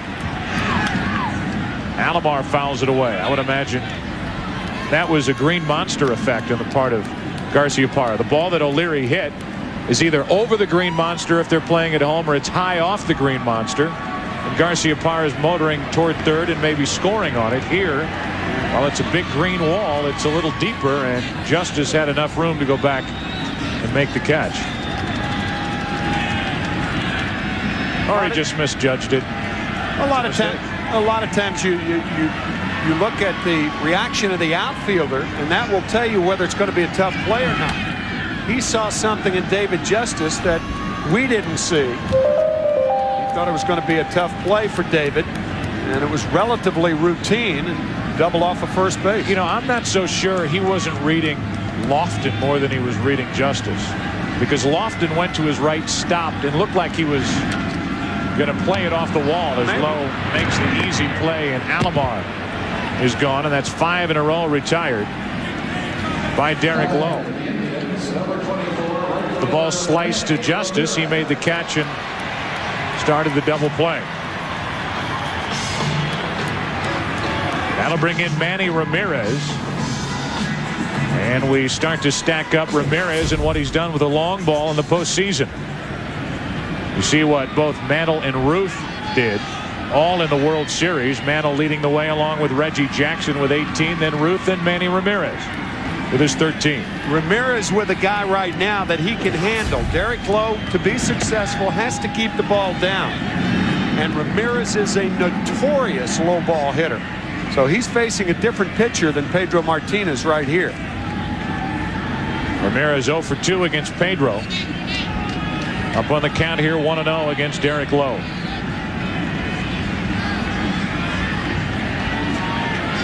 Base is empty with 2 down.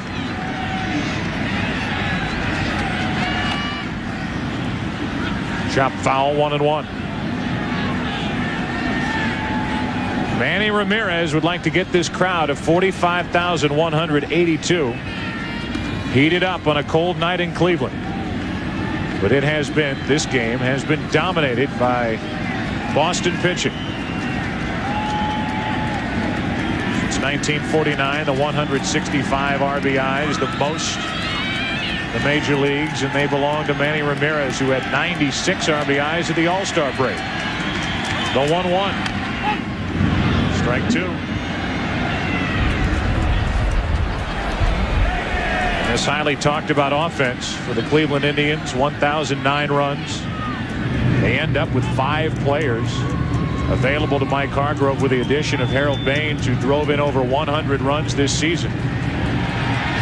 One of them, Richie Sexson, is on the bench to start this game.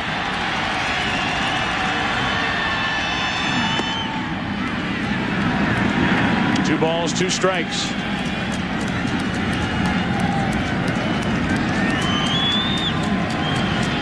Ramirez trying to reach for the first time tonight. Jim Thome waits on deck. 2-0 Boston here in the 6th inning.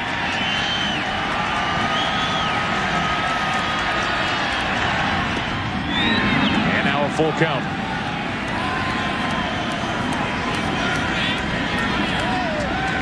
Interesting to note that a low ball pitcher, and Derek Lowe certainly fits into that category, if he's facing a low ball hitter, there's nothing he's going to do except go with his strength. He's not, for instance, going to throw high sinkers. That's foolish. So keep the ball down. Ramirez to the left side. Valentin waits for it, fires it across, low and safe as Stanley couldn't dig it out.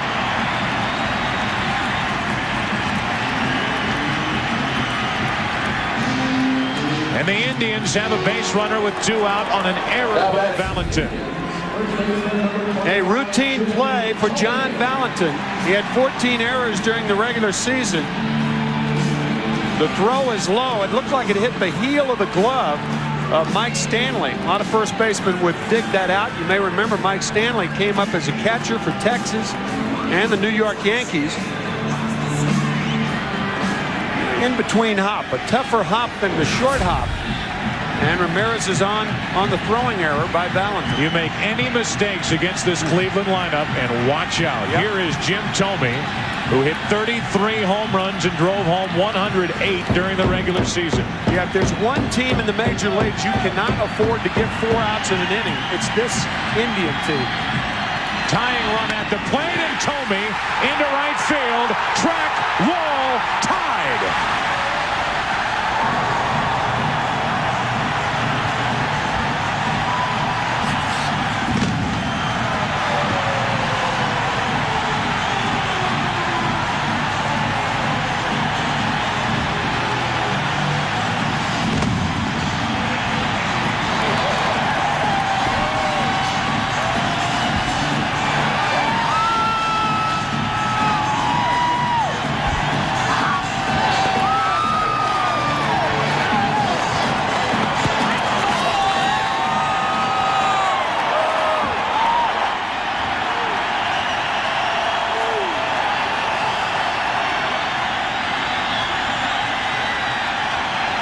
Just tied Manny Ramirez with his 13th in the postseason. And right after that, Baines grounds out.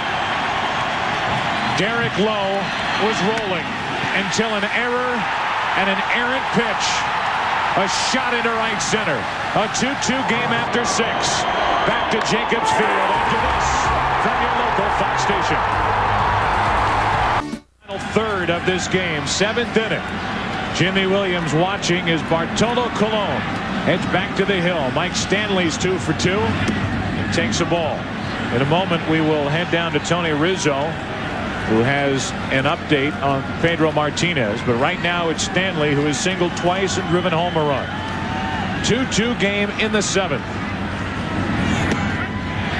On the outside corner, a ball and a strike. It's a 2-2 ball game, but the Indians crowd, you get the sense that they feel like they're ahead right now.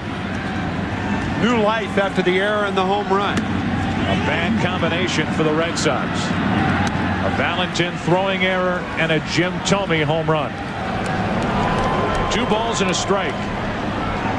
Stanley leading off for Boston. Into right center field. Stanley's 3 for 3. Ramirez over to cut it off, and a good start to the 7th inning for Boston. Let's go down to Tony Rizzo for this update. All right, thanks, guys. I just talked to a Red Sox official who told me Pedro Martinez pulled a muscle in his back, and he did it while pitching. It was actually happening during while he threw a pitch, not covering first base. They say he's day-to-day. For now, they expect him to make his next start, although that could change when he gets further treatment. But again, pulled muscle in the middle of his back, happened on a pitch. Back to you. All right, Tony, thank you. 1 on, nobody out for the Red Sox. And Brian Dahlbach, the DH, who is 0 for 2 with a pair of strikeouts, tries to make connections with something from Colon, who has been in control. Strike 1. Tony's saying it could change as far as Pedro Martinez, and when you think about it, he threw only 58 pitches tonight. Last year, Jimmy Williams, you're looking at Phil Reagan, the pitching coach. He's on the horn to the bullpen. Last year, Jimmy Williams reluctant to break Pedro Martinez back for Game 4, to start Game 4. And if the Red Sox can win this game tonight in a weird sort of way, it could be a something.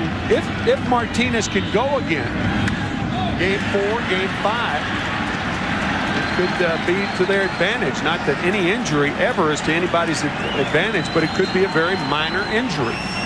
0-2 the count on Dahlbach, who is set up for his 3rd strikeout of the night. And this crowd wants to see the 8th of the night for Colon.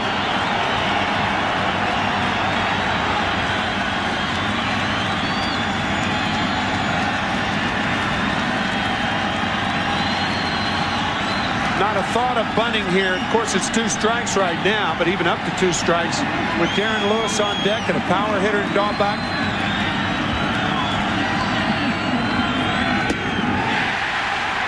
One away. 98 miles per hour from Colon.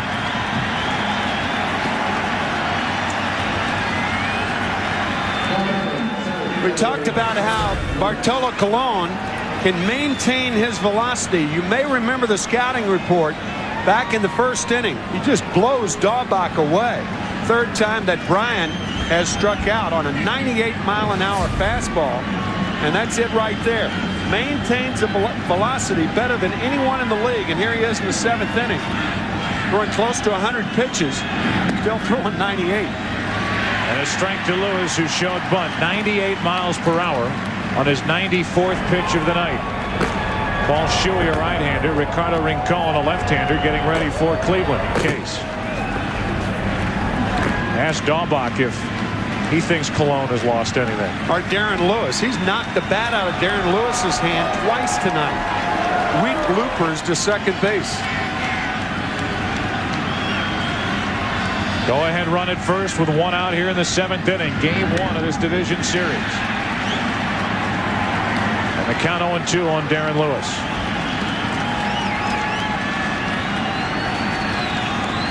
Carlos Baerga back with the Indians. Big part of a team that went to the World Series in '95, only to lose to Atlanta. Not active for this series. The numbers for Cologne: 8 strikeouts, and he's 0-2 on Darren Lewis.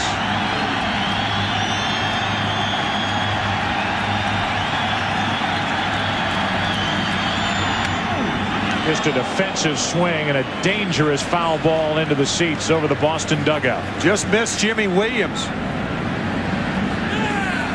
Jimmy in the corner of the dugout. That ball hewed over the Boston dugout, and it was dangerous.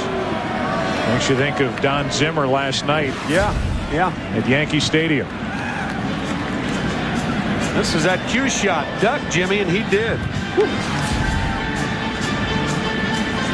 Still 0-2 on Lewis. Thankfully, our friend Don Zimmer is all right. He and the Yankees prepare for Game 2 of their series tomorrow night. Game 1 of this set. A 2-2 score in the 7th. And the 0-2.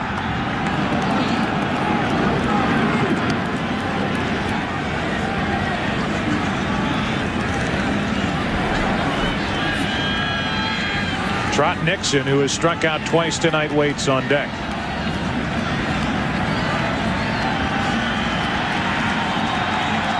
One on, one out. 2-2. A lot of times you don't need the radar gun. The hitters are your radar guns. How they react to a certain pitch. And this at bat, the at bat by Daubach, the at bat by Darren Lewis, shows that Cologne is still rushing it up there.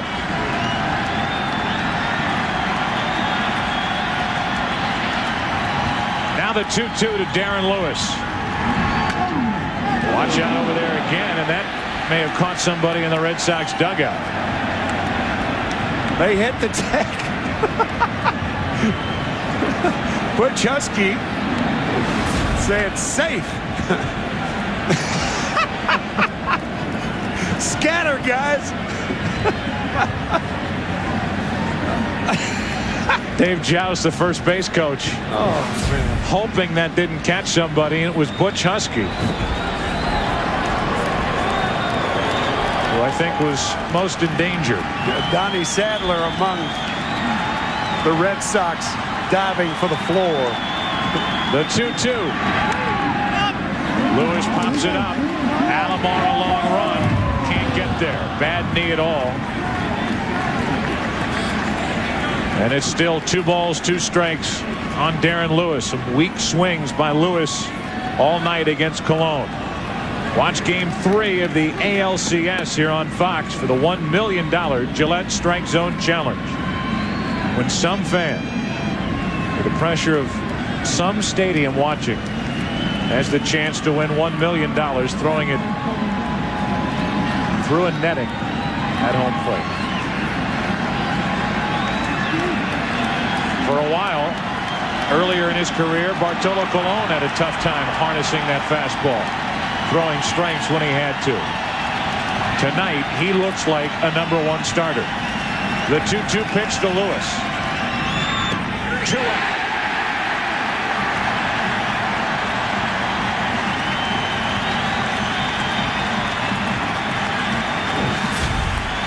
wicked fastball on the outside corner. Darren Lewis thought it was up a little bit, but you can see that was clearly a strike. Good call by Rocky Rowe. 9 strikeouts for Cologne. They have had rumored interest in Curt Schilling here with Cleveland. They had obvious interest in David Wells last year with the Yankees, and a big reason why they rolled to their 24th World Championship. He ended up in Toronto. Randy Johnson obviously talked about here as a free agent. Johnson ending up in Arizona. They have been searching for a #1 starter to try to finally either A, get to the World Series again, B, win the World Series for the first time since 1948. Cologne is starting to look like that #1 starter. Alomar, what a play! Inning over. Stunning. 7-time Gold Glove Award winner. As much range as any second baseman ever to play this game. Sliding stop to his right. Strong throw to end the inning. Time to stretch here at Jacobs Field. Time and time again, Roberto Alomar. Yep, the latest victim who was robbed. Trot Nixon. The slide and the poise and the strength to get Nixon. But Alomar's done it before. Many times. Huh, Bobby? One of the names mentioned when you talk about American League MVP. He's mentioned his teammate Manny Ramirez. Mentioned. Ivan Rodriguez, Pudge, the catcher with the Texas Rangers. Pedro Martinez, tonight's starter for the Boston Red Sox, on the list. Derek Jeter should be on the list.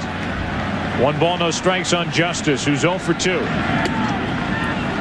Facing low, he's up on the count, 2-0.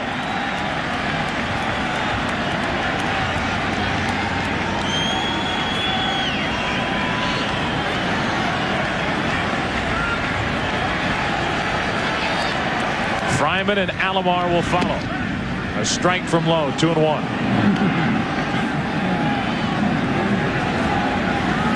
This battery, Derek Lowe and Jason Varitek, traded from the Seattle Mariners for Heathcliff Slocum.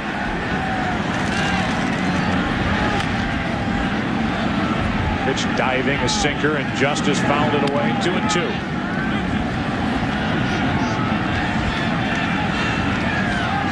Major trade pulled off by Dan Duquette when he got 2 young players.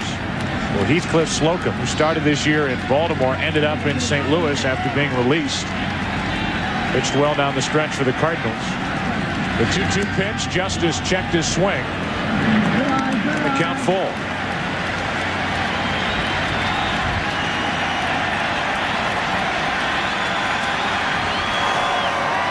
An error and a blast last inning tied this game.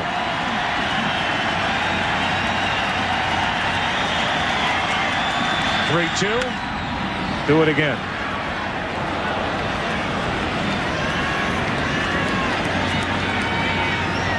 David Justice coming to these Indians in March of 1997. A big trade pulled off with the Atlanta Braves. Marquise Grissom a part of that. Kenny Lofton went the other way to Atlanta. Back now with the Indians. Justice could not hold up, and he becomes the second strikeout victim for Derek Lowe. We talked about Robbie Alomar and his artistry at second. Let's enjoy it.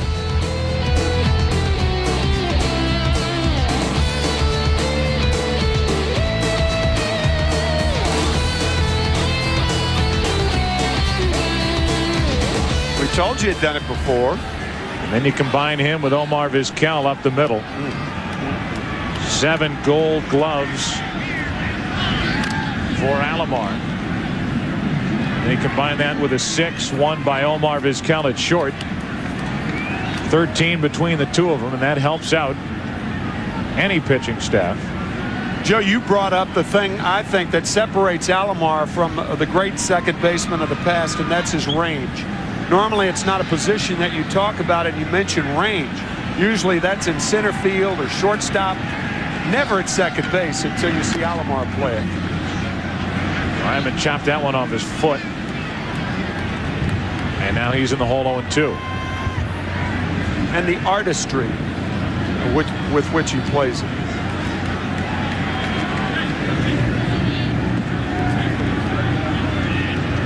The athletic ability and the awareness it must take to be able to make a play that we showed you in the highlight package. The first play he made when he went to his left, made a pickup, actually rolled over as he threw to first and got it to first base.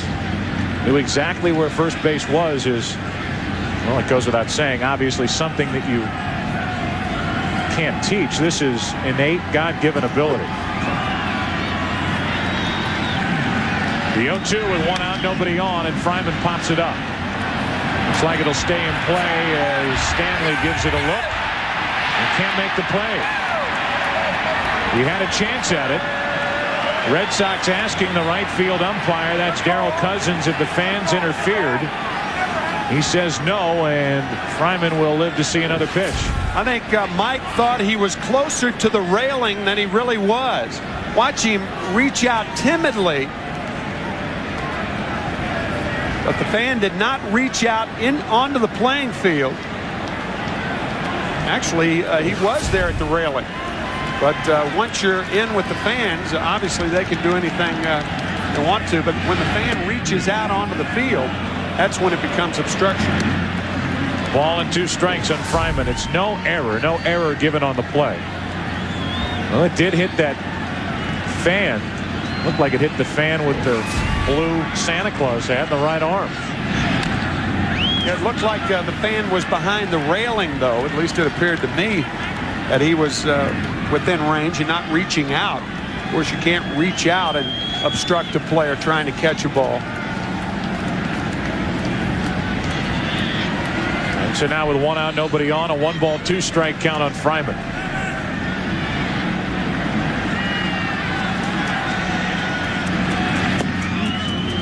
Two and 2.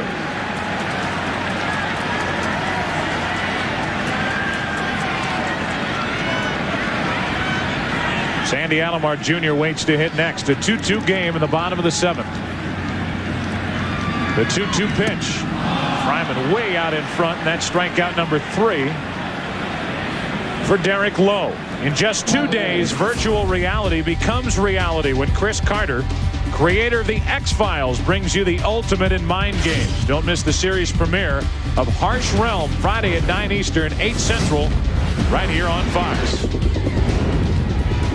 D.B. Sweeney in that new series on Fox, Harsh Realm. Now with 2 out, nobody on, Sandy Alomar. Chops 1 to 3rd, foul, strike 1. Well, if you are just joining us, this is game 1 of the division series between the Red Sox and the Indians. We came in talking about 2 young Dominican right-handers, Bartolo Colon, the 24-year-old for Cleveland, Pedro Martinez, the 27-year-old right-hander for the Red Sox. Garciaparra has scored both Boston runs. Cleveland was handed an error by Valentin in the 6th inning, and then Jim Thome took advantage of it with a 2-run home run to tie it. 2 out, nobody on, and a strike hits the inside corner on Alomar. But by far the biggest news flash of this game is Pedro Martinez leaving after 4 innings, straining a muscle in the middle of his back on a cold night here in Cleveland. Derek Lowe has pitched very well since taking over, trying to strike out the side here in the 7th inning. 2 runs, but no earned runs. The error allowed Thome the opportunity, and credit Thome with taking advantage of it. Full count now on Sandy Alomar.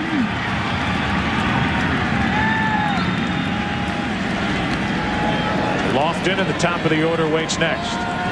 Top of the order will bat for the Red Sox in the 8th.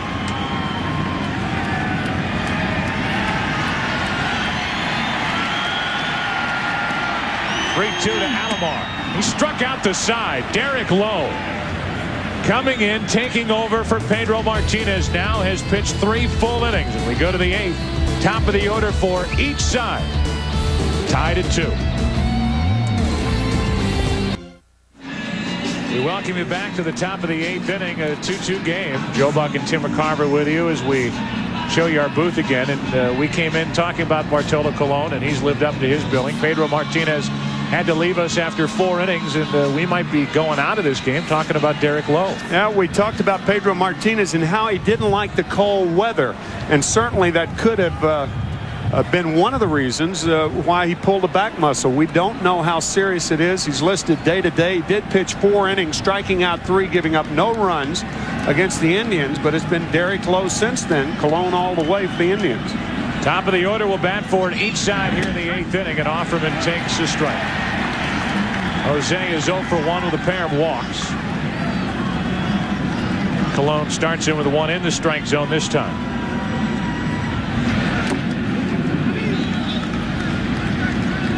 One ball, 1 strike. Check Travis Fryman at third base. He's not only guarding the line, but he's playing in for the bunt. Offerman could slap one by him. You mentioned Vizquel has an inclination to do that. On 1-1, Offerman pops it up. Shallow center, tough play. Lofton trying to get there. It's Vizquel over the shoulder. Even he shakes his head. He couldn't believe it himself. That's amazing. Over the shoulder, looked like he had given up on it. And Vizquel, who used to catch routine pop-ups over his shoulder, goes out to take a hit away from Offerman. How many times have you seen a shortstop wave off an outfielder with his back to the infield? He actually waved Lofton off the ball. To end the 7th inning, you saw the play by Alomar. To begin the 8th inning, his partner, Vizquel. Unbelievable. Fastball poured in for a strike to John Valentin, who made a terrible error, as it turned out, on a low throw, a ground ball by Ramirez in the 6th inning with 2 out. It was followed by a game-tying 2-run home run from Jim Thome. And he bats with 1 out, nobody on. Like to get something started, he would, with Varitek and Garciaparra to follow.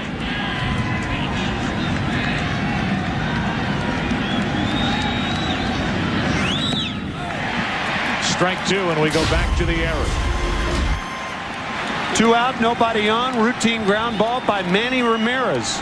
Low throw to Stanley, and then on the next pitch to Jim Thome, a hanging curveball. Boom, tie ball game. Cologne striving for strikeout number 10. 100 miles per hour here in the 8th. 10 strikeouts on the evening for Bartolo. Does he maintain velocity through the late innings? Ask John Valentin. 100 miles an hour with a fastball. And here we are in the 8th inning.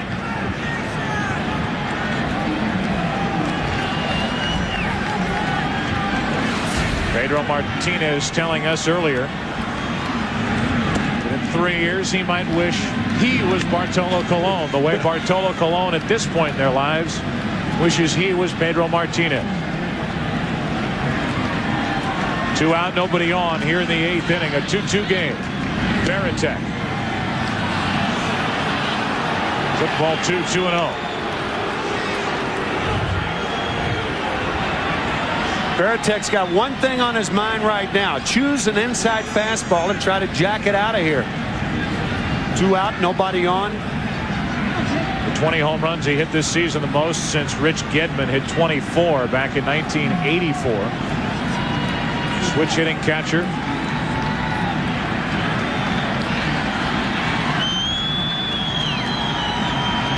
Oh for 3 as he looks out at Cologne and takes a strike. That's why Alomar set outside. When you're behind in the count like that to a power hitter in a home run situation, you want to sit outside for the strike, not inside. Coming up tonight on ESPN, the Mets and Diamondbacks, Game 2. strike 2 on Veritek.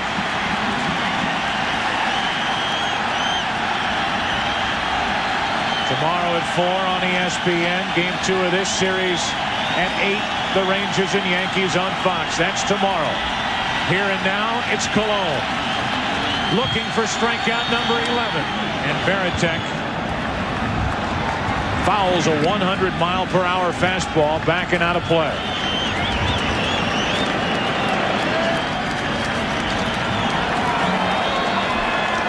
Offerman popped up. Valentin struck out.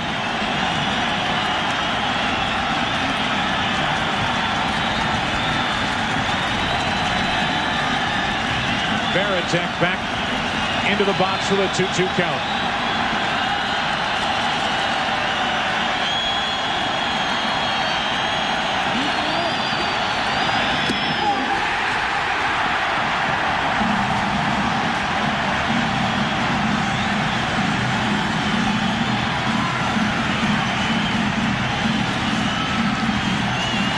Still 2-2, bottom of the 8th. The 1999 Division Series on Fox is brought to you by Brewery Fresh Budweiser, official beer of Major League Baseball. This Bud's for you. By Visa, it's everywhere you want to be. By Centrum, as nutritional science advances, so does Centrum, always complete from A to Zinc. And by Hyundai, every Hyundai's backed by America's best warranty with 10 years powertrain coverage. Folks, welcome back. Whenever the Goodyear blimp is hovering above a game with its camera focused on an event, you know you're going to get a unique view. Overhead today is the Goodyear blimp, Spirit of Akron, based in Suffield, Ohio. Very near to Akron, which is the world headquarters for the Goodyear Tire and Rubber Company. We thank them for joining us here tonight. Take a look at our game summary. A game dominated by pitching. First Martinez, now low for Boston throughout. It's been Bartolo, Colon. Garcia Parra scored both runs for the Red Sox. Colon has struck out 11. Thome, after the error by Valentin, tied this game with 2 out in the 6th inning with a home run. Low back for his 4th inning of work and deals with Lofton, ball 1. Vizquel and Roberto Alomar will follow Lofton. To the second baseman, Offerman gets a nice easy hop, 1 away. Vizquel walks in. We talked to him about the position of shortstop and what it means to play it in the big leagues. Every time that you see the best player on your team, you always take a look at shortstop. I think shortstop is the person that really can take over and do things to inspire, your team. You can do something out of the ordinary. They always recognize because they're shortstop, they can hit home runs, and they probably the best looking guys on the team. 1 out, nobody on, and after a strike, Vizquel hits it. What a play by Valentin. Terrific play as he was guarding against the bunt, pulled way in, and he took a sure double away from Vizquel and gets a pat on the back from Derek Lowe. We talked about it the last time Vizquel was up. He is so proficient at pulling that third baseman in, look for the bunt, and then slapping it by him, but not this time. Fine play by John Valentin to get Vizquel. The only reason why I mentioned Derek Lowe patted him on the back is because it was the error which put Lowe in the situation to face Thome, and it was Thome who hit the home run for 2 unearned runs, but 2 nonetheless to tie it back in the 6th inning. Ball 1 to Roberto Alomar, who was 2 out of 3 with a pair of singles, a steal. He's also grounded out. Facing Lowe for the 2nd time tonight. 1 ball, 1 strike.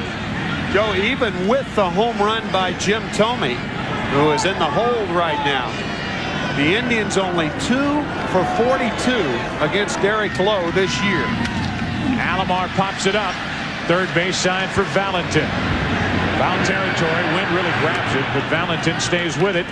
And now the Cleveland Indians go in order in the 8th. We go to the 9th inning. Heart of the order for each side. That includes Nomar for the Red Sox. 9th inning of game 1, tied at 2.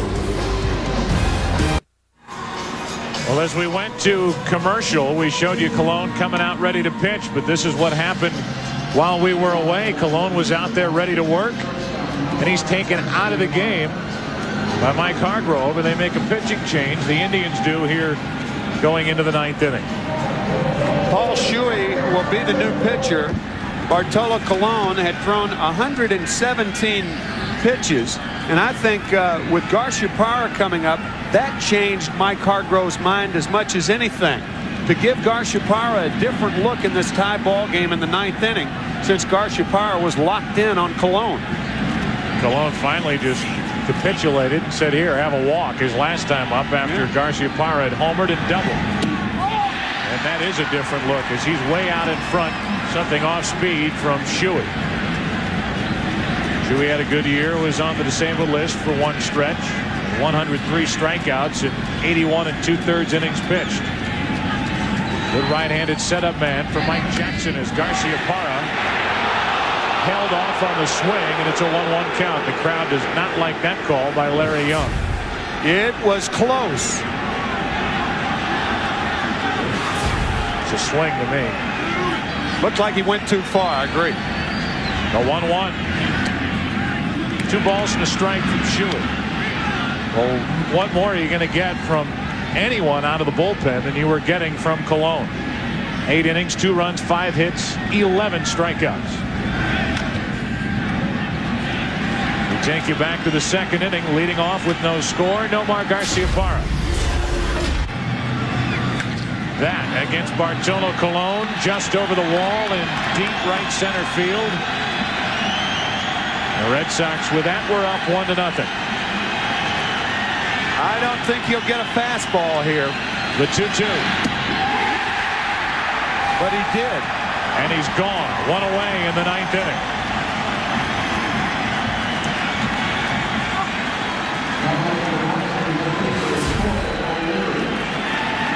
High fastball right in his wheelhouse.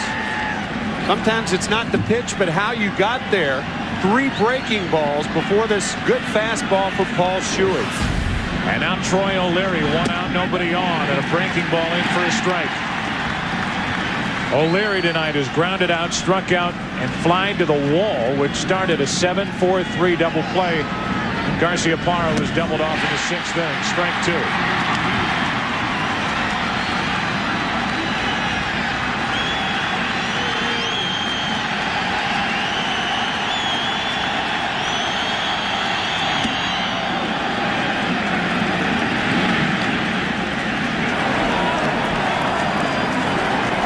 Game has seen a total of 19 strikeouts to this point.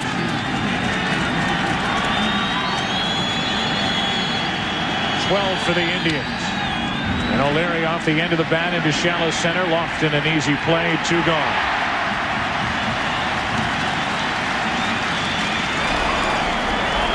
The Baseball Division Series playoffs continue tomorrow night when Derek Jeter and the world champion Yankees host the ALS champs, the Texas Rangers. Game 2 of the Division Series tomorrow, live in prime time at 8 Eastern, 5 Pacific, right here on Fox. Tom Brenneman and Bob Brentley will bring you that action from Yankee Stadium. 2 out, nobody on, and Stanley, who's 3 for 3, takes a ball in at the knees for a strike. Delayed call, and Stanley is aware now that it's 0-1 instead of 1-0. Interesting game at Yankee Stadium tomorrow night. Rick Helling will go for the Rangers against Andy Pettitte. Bernie Williams with 6 RBIs in game 1. Stanley pops it up. Shallow left. Justice probably saying to Vizquel, you sure you don't want it? We go to the bottom of the 9th inning, game 1. Manny Ramirez, Jim Thome, Harold Baines for the Indians. We're tied at 2. This place ready to shake. Game 1 of the Division Series between the Indians and the Red Sox. And who should lead it off? Bottom of the 9th inning against Derek Lowe, with the top RBI man in the history of the Cleveland Indians franchise, Manny Ramirez. Ball 1 from Lowe. Whatever works. The Indians have dropped 8 consecutive opening games in postseason series. And Joe, speaking of consecutive, The Indians have 3 consecutive left-handed batters after Ramirez. This may be the last guy Lowe faces tonight. The crowd chanting Manny. It's a 1-ball, 1-strike count from Lowe. If that is the case, it doesn't matter what happens here in the 9th inning. Lowe has done a tremendous job coming in to pick up for Pedro Martinez. 2-2 in the bottom of the 9th inning, game 1. You look at the list, and it is a pitcher's nightmare. Manny Ramirez, Roberto Alomar, Richie Sexson, Jim Thome, Harold Baines. 3 of those 5 are due up here in the 9th inning. Maybe 4 of those 5 with Richie Sexson pinch hitting for Harold Baines if you're looking ahead. Manny Ramirez would like to end it with 1 swing. Then he grounds it foul, 2-2. We came in talking about this being a must-win type situation for the Red Sox. Real Cormier, one that Tim put a line through out in the bullpen, getting ready for the lefties coming up. Rich Garces, the right-hander, out there in case changes are made on the Indian side.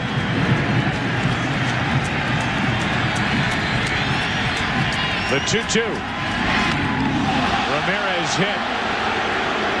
And the leadoff man is on for the Indians here in the 9th inning.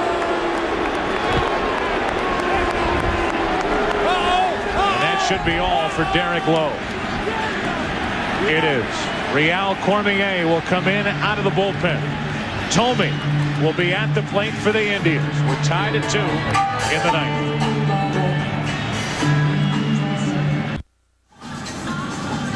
Welcome back to Jacobs Field here in Cleveland. The Indians dugout having fun. They just saw Manny Ramirez hit by a pitch. The winning run is on for the Indians here in the bottom of the 9th inning. And Real Cormier, a left-hander who had a strong year out of the bullpen, the only left-hander that Jimmy Williams can call on, is out of the pen and into the game for the Red Sox. And the question now is, does Jim Thome try to sacrifice? He has sacrificed 1 time during the regular season in his career. That was 1994. He did, however, or he was called upon to sacrifice in the 1997 Division Series against the New York Yankees.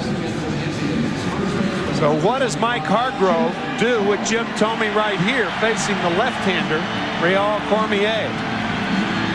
Thome, whose swing back in the 6th inning, the reason this game is tied. A 2-run shot after an error which allowed Ramirez to reach. Thome tied it with a home run, and if Thome is up there to sacrifice, as you bring up, the Red Sox certainly are not expecting it. Valentin deep at 3rd. Cormier fresh into the game. No signs of a bunt.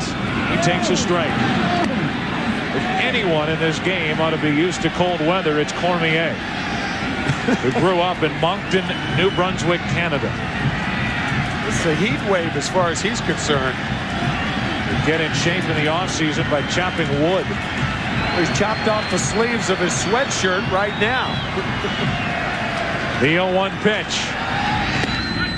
Thome takes strike 2. And now you can totally forget any thoughts of a bunt as you look at Thome against lefties. 6 of his 33 home runs. A .239 average against southpaws this season.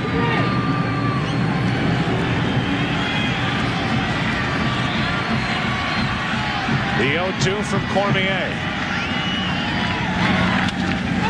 Little fly ball into left field. Easy for O'Leary if he can get there. He broke back and recovers 1 away.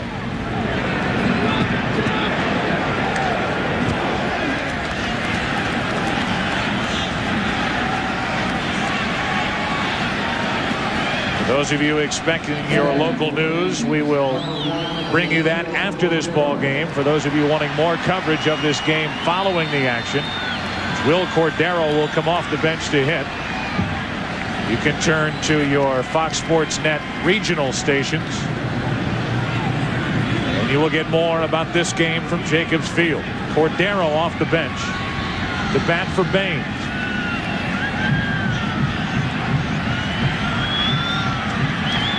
Will Cordero, who hit .229 during the regular season, broke his left wrist on June 8th. Participated in only 54 games this season with the Indians. Check on the runner Ramirez over at first. I think the reason that Mike Hargrove is going with Cordero instead of Sexson here is that if Cordero gets on, you can pinch hit Sexson for Dave Justice and then move Richie into left field in case the game goes extra innings. If you put him in the DH slot, you couldn't do that. Mike Hargrove thinking as much about defense as offense right here. Another check on Ramirez. In case you're wondering, Ramirez was 2 out of 6 in the stolen base department during the regular season. He carries the winning run in his pocket as Richie Sexson watches with his 116 RBIs over on the Indians dugout bench. Will Cordero at the plate. 1 on, 1 out. Tie game, 9th inning. And a strike from Cormier.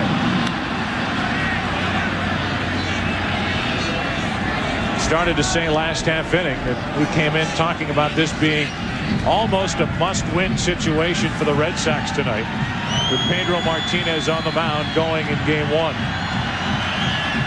They have been picked up and carried by Derek Lowe, who went 4+ innings, allowing no earned runs, 2 runs and only 1 hit. Now it's Cormier's turn, and he's 1-1 on Cordero. Valentin's made an error. He's also made a terrific play to Rob Vizquel last inning.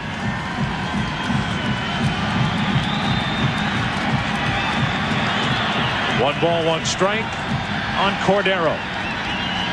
And an awful lot of attention paid to Manny Ramirez over at first. He's got a short lead. At this point, does not seem inclined to run.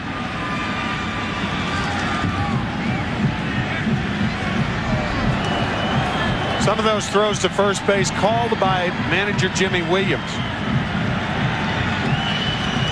The 1-1 to Cordero. 2-1. Why do we call this a must-win type situation for the Red Sox? Well, in game 2, they have Brett Saberhagen, who has had trouble with his pitching shoulder. 10-game winner. He takes on 17-game winner Charles Nagy tomorrow. And in game 3, Ramon Martinez, who was all of 2-1, coming back from shoulder surgery last year. He pitches game 3. And then Kent Mercker will work in game 4 if necessary. There's tomorrow's starters, Saberhagen and Nagy.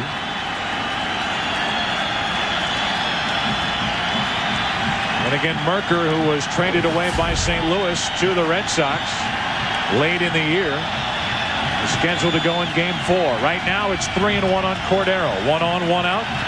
Tie game, 9th inning. The opposite way, base hit. Ramirez will hold at second. It's 2 on, 1 out. Cordero off the bench to deliver a pinch hit single to right.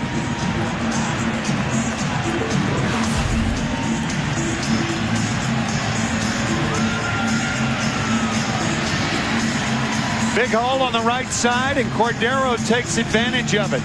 Fine play by Trot Nixon, charging hard to hold Ramirez to second base.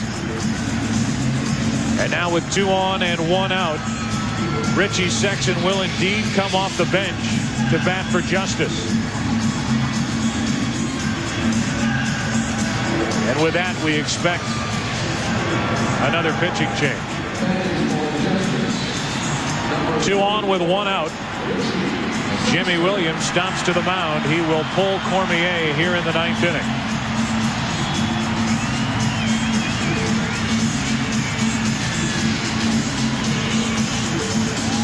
That will be it for Real Cormier. 2 on with 1 out. Richie Sexson will be at the plate.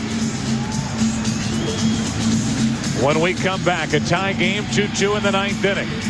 20 victories in their last at bat during the regular season for the Indians, trying for 1 here in game 1 of the division series tonight.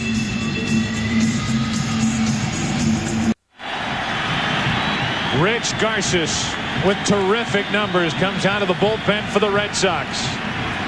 A A record of 5-1. An ERA of about a 1.5. 30 games during the regular season. 2 on, 1 out. Tie game, and Richie Sexson takes ball 1. 6'7", 225 pounds. His first full season in the major leagues, and he knocked home 116 runs.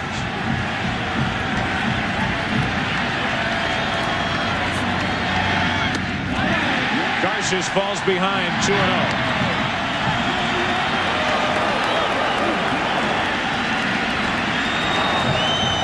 The Red Sox led until the 6th.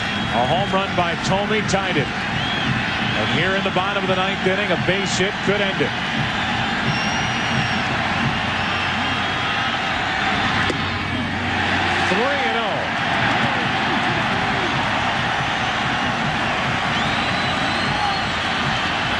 Travis Fryman waits on deck.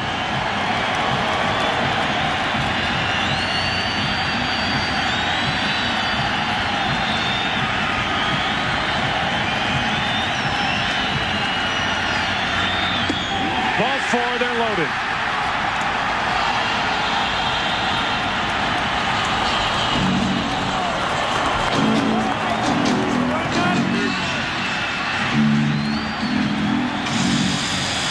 Now the outfield will move in, and the infield will play in double play depth. The sacrifice fly, the game's over. So the outfielders move in, and I would suspect with Fryman's knee, the infield would be in double play depth. One of those rare situations where the infield stays back, but the outfield moves in. Bases loaded, 1 away. Travis Fryman with a chance to win Game 1 of the division series. He did not drive in a run during the postseason last year for the Indians.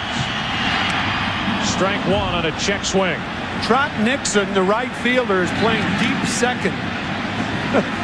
Look how shallow Nixon is in right field.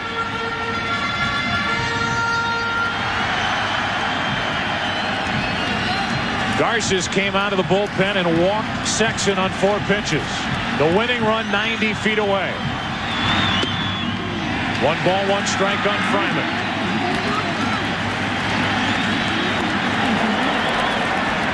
Travis Fryman, who tore ligaments in his right knee back in June and spent 80 days on the disabled list, worked his way back into shape.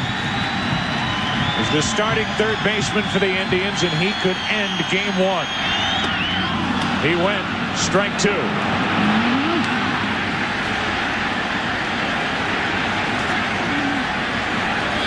Another player who missed a lot of time this season with an injured knee. Sandy Alomar waits on deck.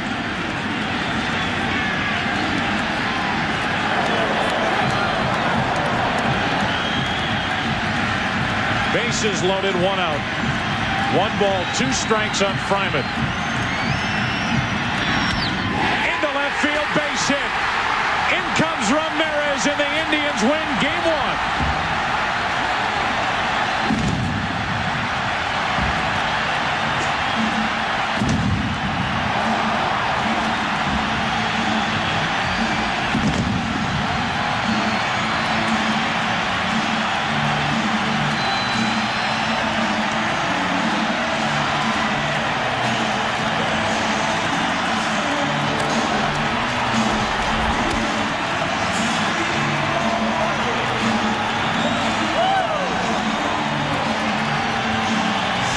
Another come-from-behind victory for these Indians. The Red Sox not only lose the game, but Pedro Martinez in the process. Starting with game number 6 of the 1986 World Series, which has since been known as the Buckner game, the Red Sox are 1-17 in the postseason. The 1 win, Game 1 of the division series last year against the Indians with Pedro Martinez on the mound. Here's the game-winning hit for Travis Fryman. A 1 ball, 2 strike, high inside fastball, rifled the left field to win it. What a time for Travis Fryman to knock home his first run in the postseason. He didn't knock home a run in 10 games in the postseason last year. He got a high delivery, and he ends it a 3-2 victory for the Cleveland Indians. And that streak of losing the opener in their last 8 consecutive postseason series is broken. General Manager John Hart watching. They stayed with Travis Fryman. Mike Hargrove telling us before the game 80% of Travis Fryman is better than anyone else we have. And tonight, Travis Fryman and the Cleveland Indians better the Boston Red Sox 3-2 in Game 1. Our producer, Michael Weissman, director, Bill Webb, associate director, Aaron Stoiko, our broadcast associate, Derek Manning. As always, the editorial consultant here in the booth, Steve Horn. We came in talking about Pedro Martinez and Bartolo Colon. Garcia Parra, a big night tonight for the Red Sox. It wasn't enough. In the end, it was Colon better than Martinez, who had to leave after 4 with a strain in his back. And with one swing, Tommy tied it back in the 6th inning. We saw a little bit of everything tonight, and it was Travis Fryman who won it. For Tim McCarver, I'm Joe Buck. Now we send you back to Keith Olbermann and Steve Lyons back in Los Angeles after this 3-2 Indian victory in Game 1. Good night.